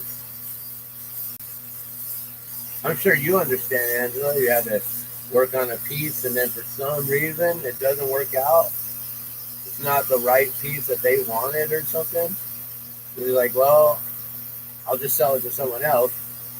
I'll do it again for you, you know. And I don't know if you like charge more for if you do it again, but I try to guarantee it. Like, okay, the first one, if I don't do it right, then shame on me. The second time, if I don't do it right, then you didn't tell me exactly what I did wrong on that first one, shame on you. That third one, you're paying more. That's how I see it. Like on the third one, if I gotta do it 3 times, you're paying more for that third one. I think that's fair, right? Pretty fair. All right, so now we're going to get that balloon paper.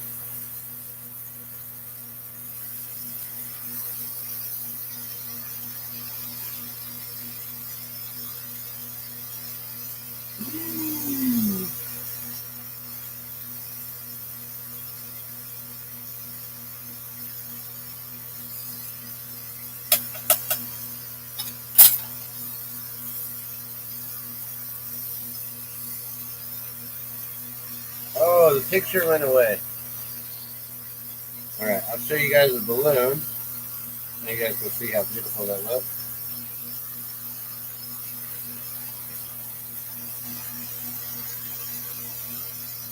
Where'd it go? Okay.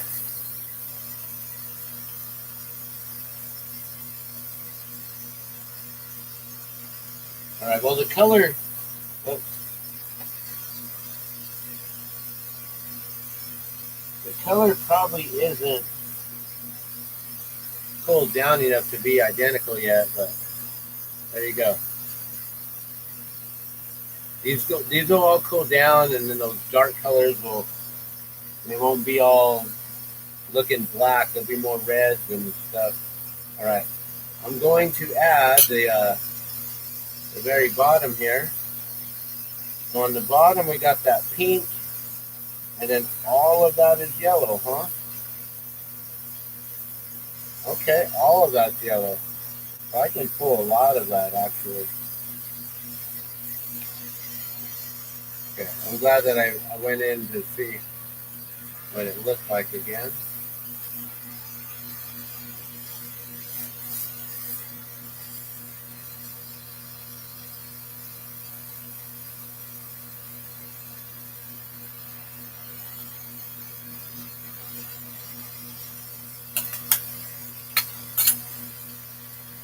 Okay, and then we're going to get some of that amber, like I said.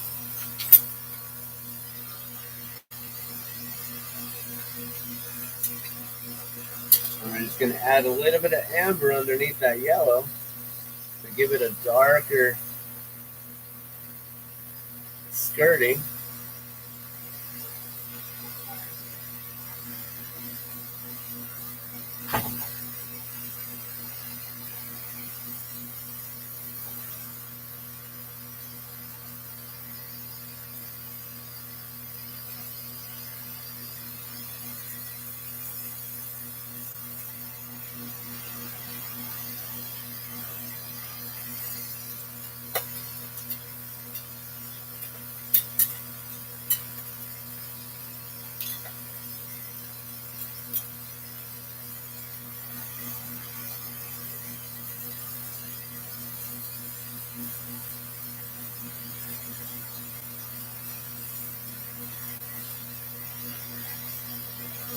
All right.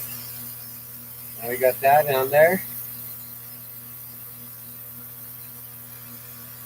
Then I add a little bit of clear, because it always looks like the basket's just hanging from thin air, which is hanging from thin cables or rope, guys, and carabiners. Ridiculous. And we're halfway just hanging around in a balloon.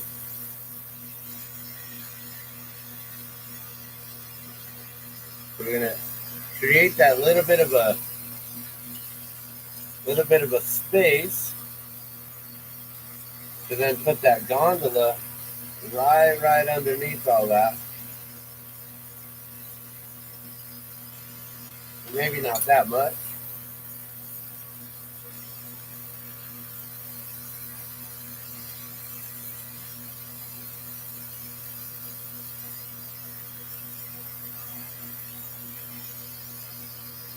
That's better.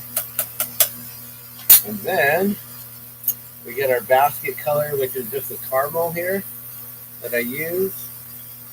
We're about to finish this up, guys. This is it.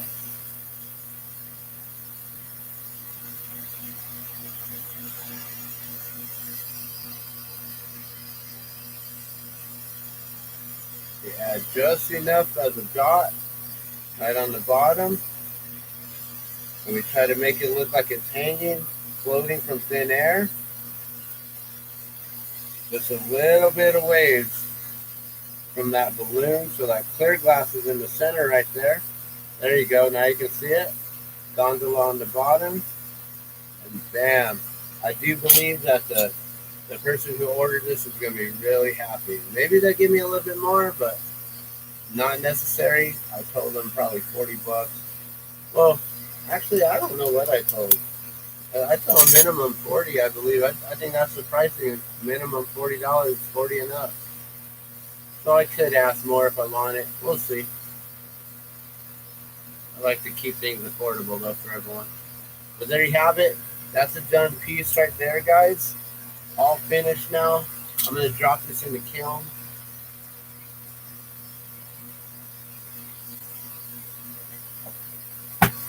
Like, literally drop it, because that thing is so hot. Yeah, that's at 1080. That's where it needs to be. So it's firing perfectly. It's going to probably go up to 1100 right now. That is super hot. That's how it's made right there.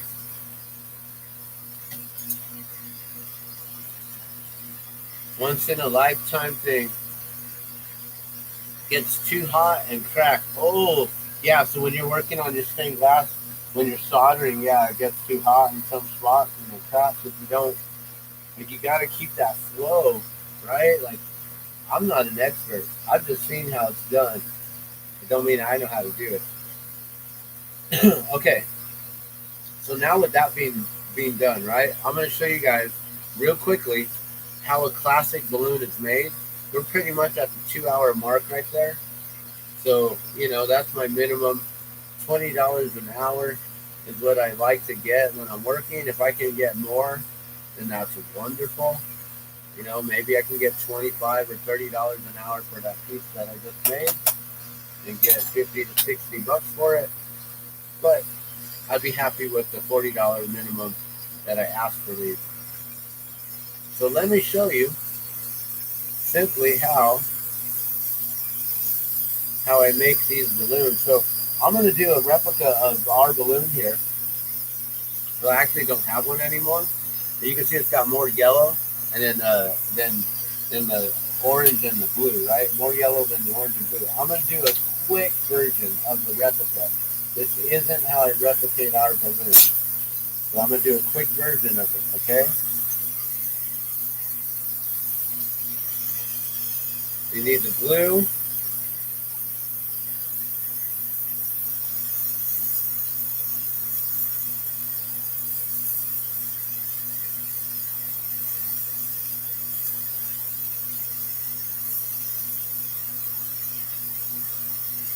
I got to get this preheated first, or I'm just going to crack it. I'm going to take the blue here.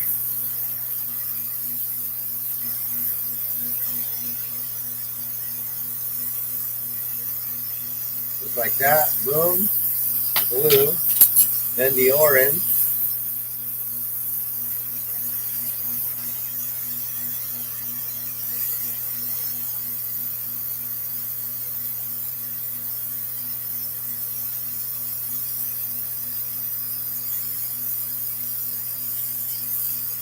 All right, so we got the blue, the orange, and then we need the yellow. So like I said, this is a quick version of our Polar Dawn balloon.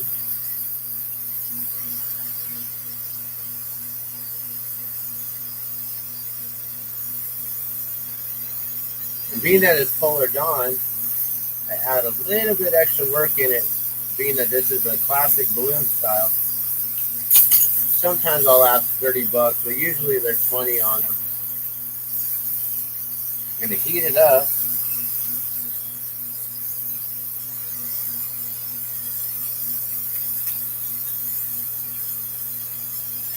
And then we're going to spiral it.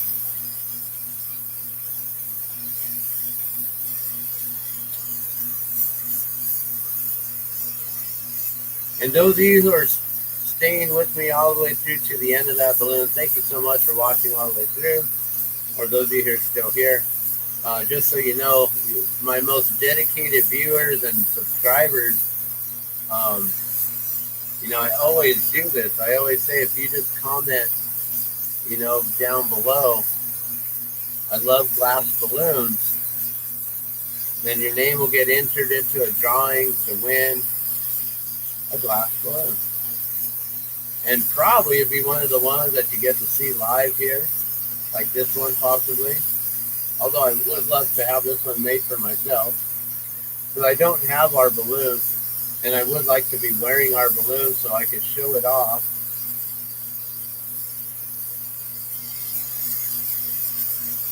While I'm going out and doing our sales and stuff like that, and I go and I get my balloons at the different stores and different vendors, or I'm just selling at markets. I don't have my own storefront, so when I'm selling at different markets and stuff, then it's nice to be able to have a really nice balloon, and especially if I'm wearing my cruise shirt, then I can be like, yeah, see this shirt here, this balloon is a replica of it, and I can do that with your favorite balloons too.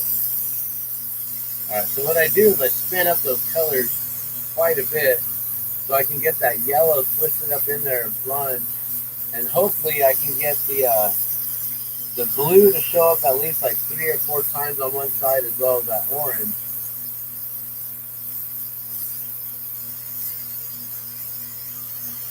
And then it's just a replica. It's just mimicking it. It's not fully solid color like our actual balloon. When I do the $40 version of our balloon, then I'm drawing the lines all the way down without any clear glass space in between or anything like that. So they're a little bit different.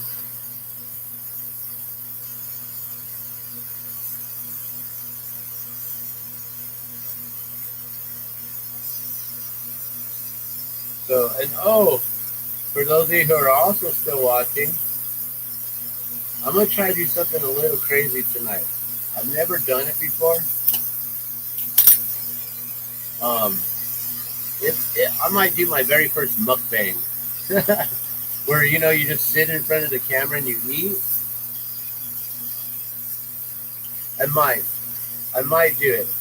And not because I want to start just eating and gorging in a bunch of food and stuff, but I got this crazy idea last night. And I've done a crazy idea before, all right? I'm known for tacos, okay? Like, tacos is a religion around here, right? Like, I'm a devotee of Krishna, but I still eat tacos religiously every week, right? And so, and I make vegetarian tacos a lot of the time. But, we made some turkey dinner for Thanksgiving. My wife is a carnivore, so I'm not a 100% vegetarian anymore like I once was. And that's okay. You know what? Being that this one's going to be mine, I am going to cheat and put a blue dot on top. We got this blue anyways already pulled from earlier. I'm going to add the parachute on top and a couple little white dots to represent the polar bears that are hidden on top. Since this one's mine, I'm going to add a little bit more detail and work. And then I can always choose, if I want to like give this away to someone or something right off my neck, then I can do that too. But yeah, so I got this crazy idea last night, right? Because our son, and very soon, we're going to be, him and I, we're going to make some videos together because he comes up with these crazy ideas on food, and he's a little foodie. He's only 4 years old, and he's a foodie already. You should have seen him at Thanksgiving. He was like taking the biggest whiff. He's all, oh my God, Dad, it smells so good. That's so funny. And so, yeah, I'm going to definitely keep this one for myself. And so, he's a big old foodie. So the other day, I was telling him, I was like, hey, Boogie, I'm going to make some turkey tacos tonight. And he was like, with mashed potatoes? And I said, sure, we can put mashed potatoes in them.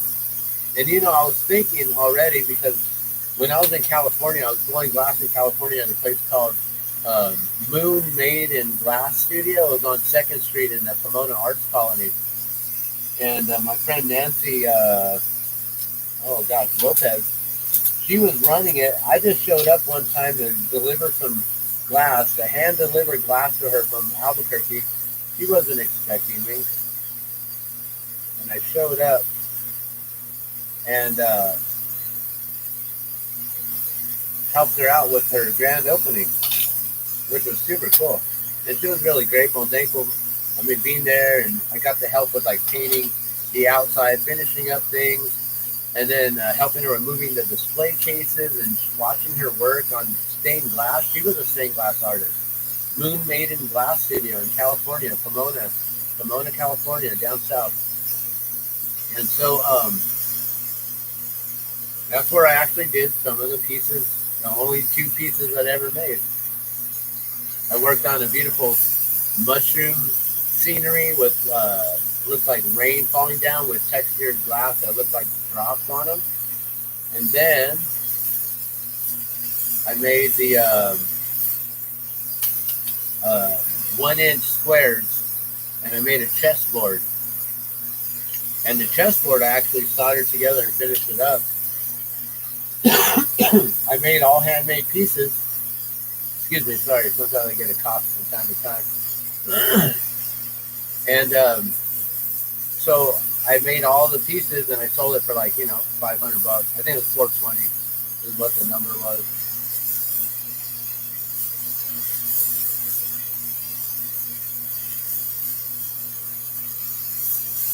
So yeah, out there in California, helped out with that opening. And speaking of 420, there's the alarm. That's also the alarm to let me know when my daughter's like out of school and stuff. So it's like, all right, 420, smoke and go, smoke and go. But oh man, I forget again. I don't have all the glass that I need. Okay, that's not hot. All right, let's just wipe that real quickly. I forgot I don't have my 7mm rods. I'm gonna have to go and get a case of 7mm, so I'm not pulling these all the time. This is taking forever. This is adding to the timing. That's the other thing too, is I added timing on that one. But let me finish the whole thing about potato tacos. So out there in California, there was a place called the Fox Theater, which was, I guess, on like 3rd Street. 3rd and what? Gary? 3rd and Park Avenue? I think it was like 2nd Street and Park was where the Arts Colony was by the Antique Mall. And then just to the south of us, I guess that was on 3rd Street, away from the train track.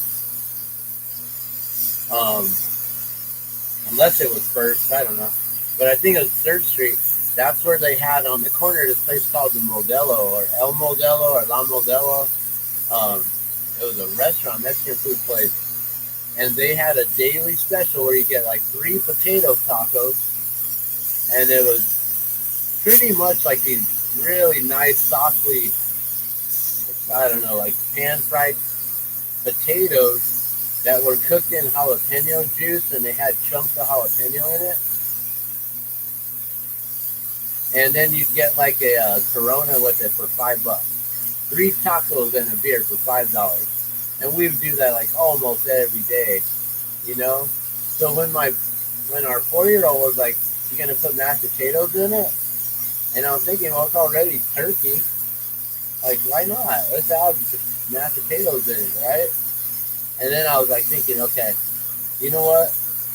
We're going to do the full-on, like, everyone's made a Thanksgiving sandwich, right?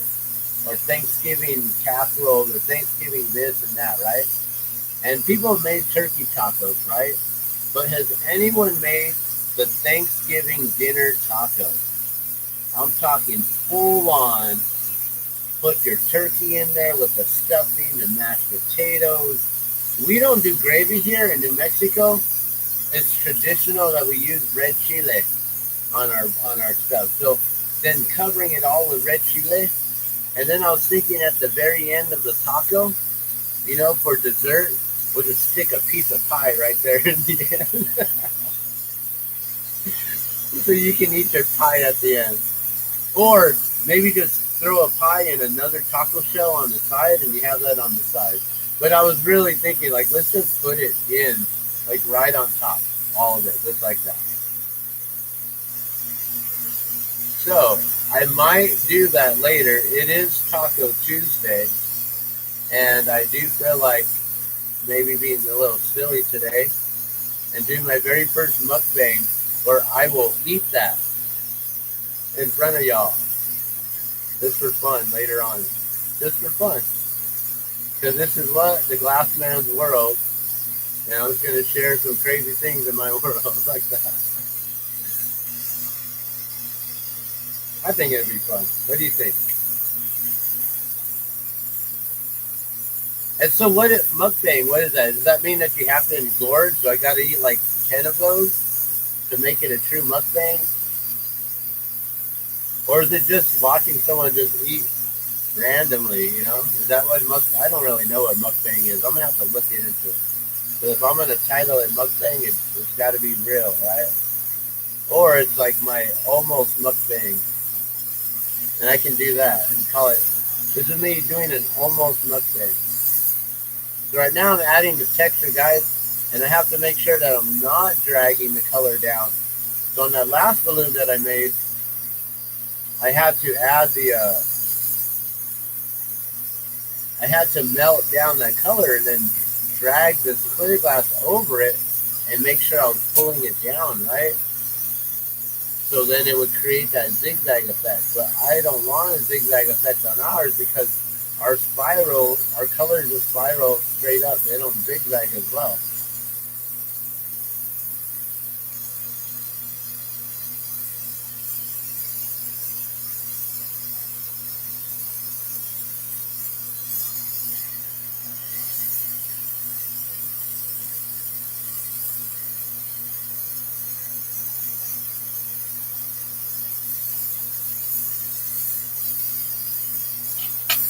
All right, one of those lines went down a little crooked, so I'm melting it down right now.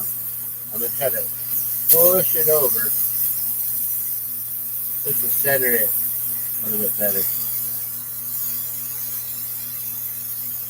Oh, and that first one, I see.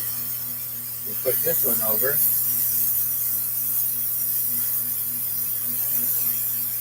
And then, ta-da, that's how you fix it. All right, now this rod, you see how short that is? When I heat it up, you're going to see this, it becomes like a fiber optic. You see that? See how that heat shoots down right here? The heat also comes down right here. This will start to warm up, guys. So I got to be real careful not to let that stick in my hand right there and heat up. I got to make sure it stays exposed. Little things about glass. Can you fry the pumpkin pie taco? Whipped cream on top.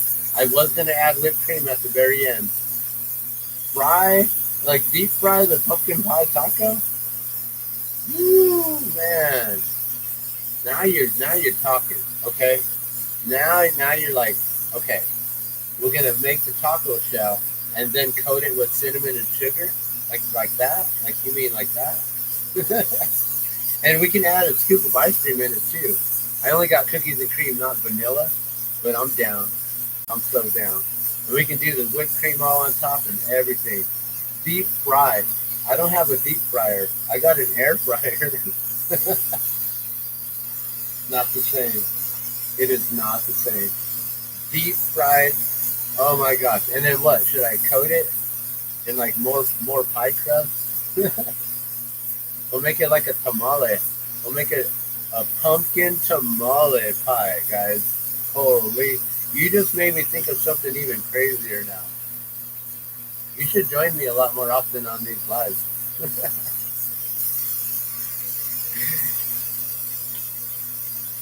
I think it'll be fun. Just for jokes.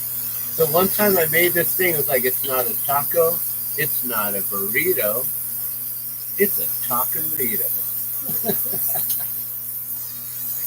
And I made a short, and I swear it was one of the first times I ever tried to do a short for YouTube, and I got like, I don't know how many thousands of hits on the Taquerito short. Like, this is the most silliest thing ever. Why are people into like just silly things like that? Like, okay, people just need to laugh, I guess, right? There it is. Bam. Beautiful. I got the blue on top with the little white polar bear dots, like a big one and a little one to represent the mama and the baby.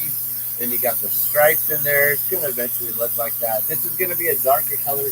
You won't see how it looks until it's pulled down, but you won't see that until it's out of the kiln. So now we're going to finish it off. Going to add our loop. We'll pull the bottom, pull it off the rod here.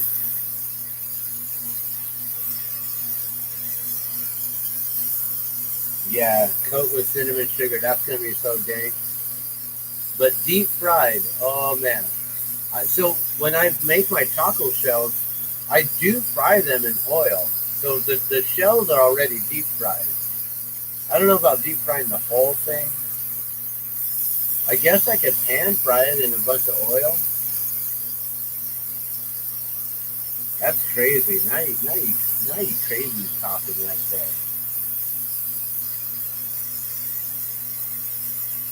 You got me wanting to do this. Because I'm crazy like that. I'm like, heck yeah, let's try something weird. Let's do it. Why not? I'm not scared. You scared? Scared of watching me eat it? But I just think it'd be cool to create the Thanksgiving dinner taco. I don't know if it's ever been done. I haven't even tried to search it on YouTube yet to see if I'm making something that someone has already done. It might be something that, like, you know, maybe Fluffy already talked about. He's like, hey, I can't do Fluffy. Do Iglesias, when Fluffy, he talked about food, like, he'd probably be down like, heck yeah, deep fry that thing, man. Cover it in sugar and cinnamon. Heck yeah. As much whipped cream as possible. Get it, bro.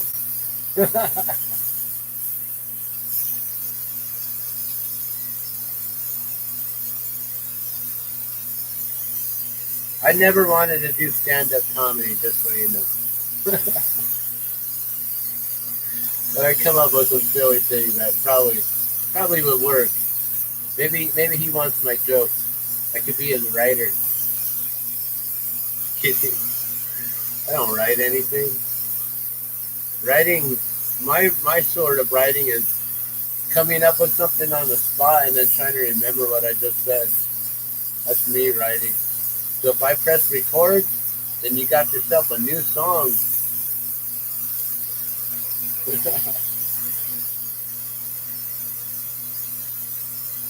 All right, now that looks good. It's good enough for me. I'm gonna be the one wearing it.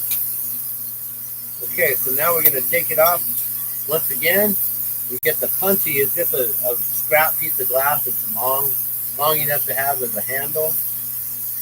Good for the counterweight too. Sometimes it's not that big, so the longer it is, the more heavier it is.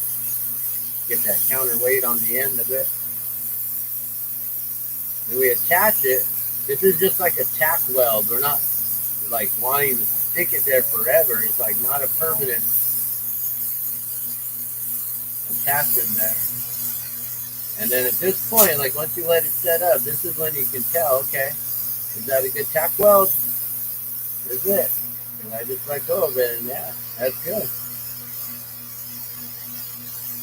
So I keep the weight on my right hand here, while I'm letting this just float. I'm just letting it float in my left hand there.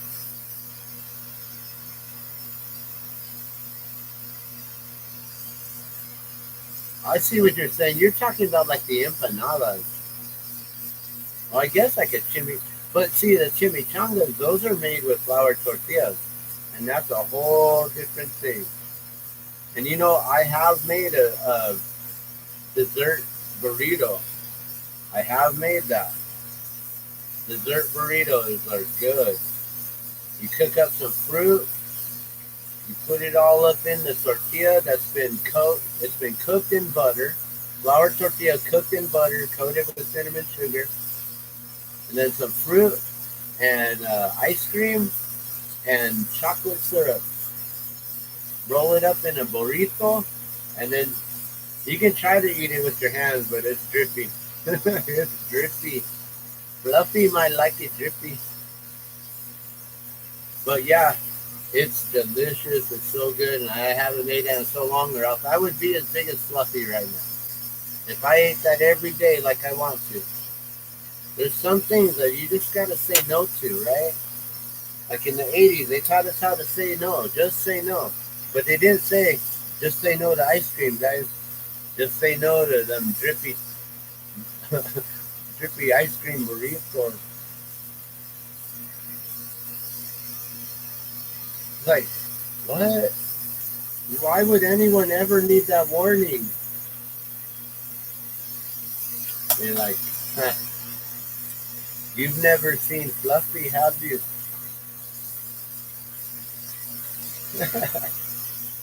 You know, it'd be great is actually if Fluffy came in over here and he started like, hey man, why you talking shit, eh?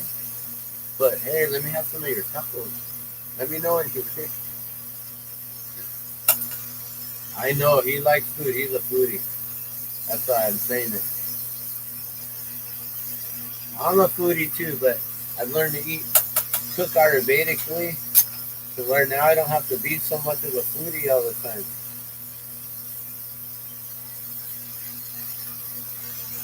Because I'm not even lying. I make vegetarian tacos with a meat alternative. But tonight when we do the um, Thanksgiving dinner taco, that one's gonna be straight legit with all the turkey and the stuffing, mashed potatoes, the red chile, not the gravy, because we're here in New Mexico, that's it, and that's how we do it here. And then I'm gonna eat it like a mukbang right in your face. I'm gonna put that camera right up on that table and just bam, eat it right there. No napkin. Kidding. You know, if I do use a napkin, it's gonna be Norwex, because I'm really a Norwexican.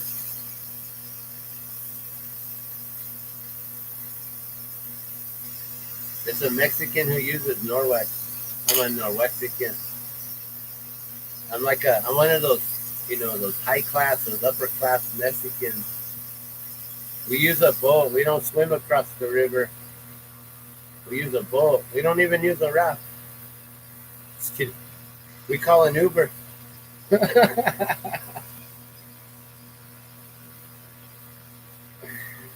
We call an Uber.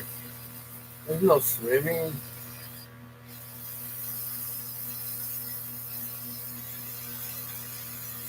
Can't close them borders. Do you see when they try to close them borders, all they do is they just get a ladder. Or they set up a teeter totter so uh, you can do teeter totter on the Mexican American side like that. It's funny. I think that stuff's hilarious. You cannot, like, go ahead, try to make borders. Like, people can't just jump over, fly across, like swim around, like whatever. Okay, dig a hole, box, hole. All right, there we go. All right, this one's going to be a little bit dark compared, but this is a mimic version of that one down. And like I said, it's dark because the yellows, they look orange right now, but I can't let it cool down because I don't want it to crack. It's got to go in the kiln. All right. But I'm pretty much done, I think, for the day. For now, we got 2 balloons in 2.5 hours.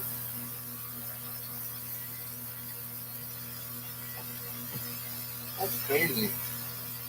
All right, how hot is this? Like 1,100 degrees? 1111. Hey, that's pretty cool. 1,111 degrees is what it says.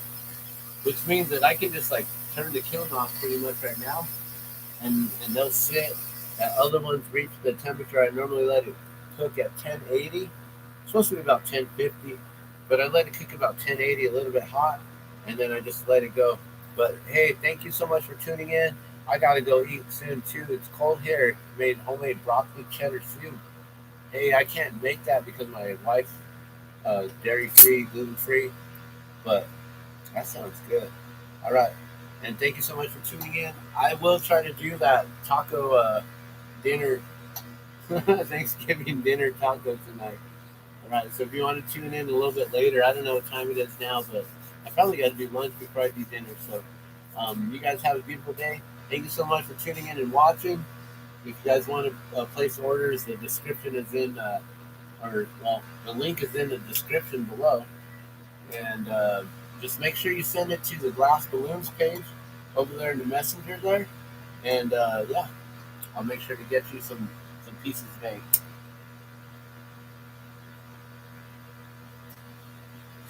I'm Dan the Glass Man. You're watching the Glass Man's World. Later.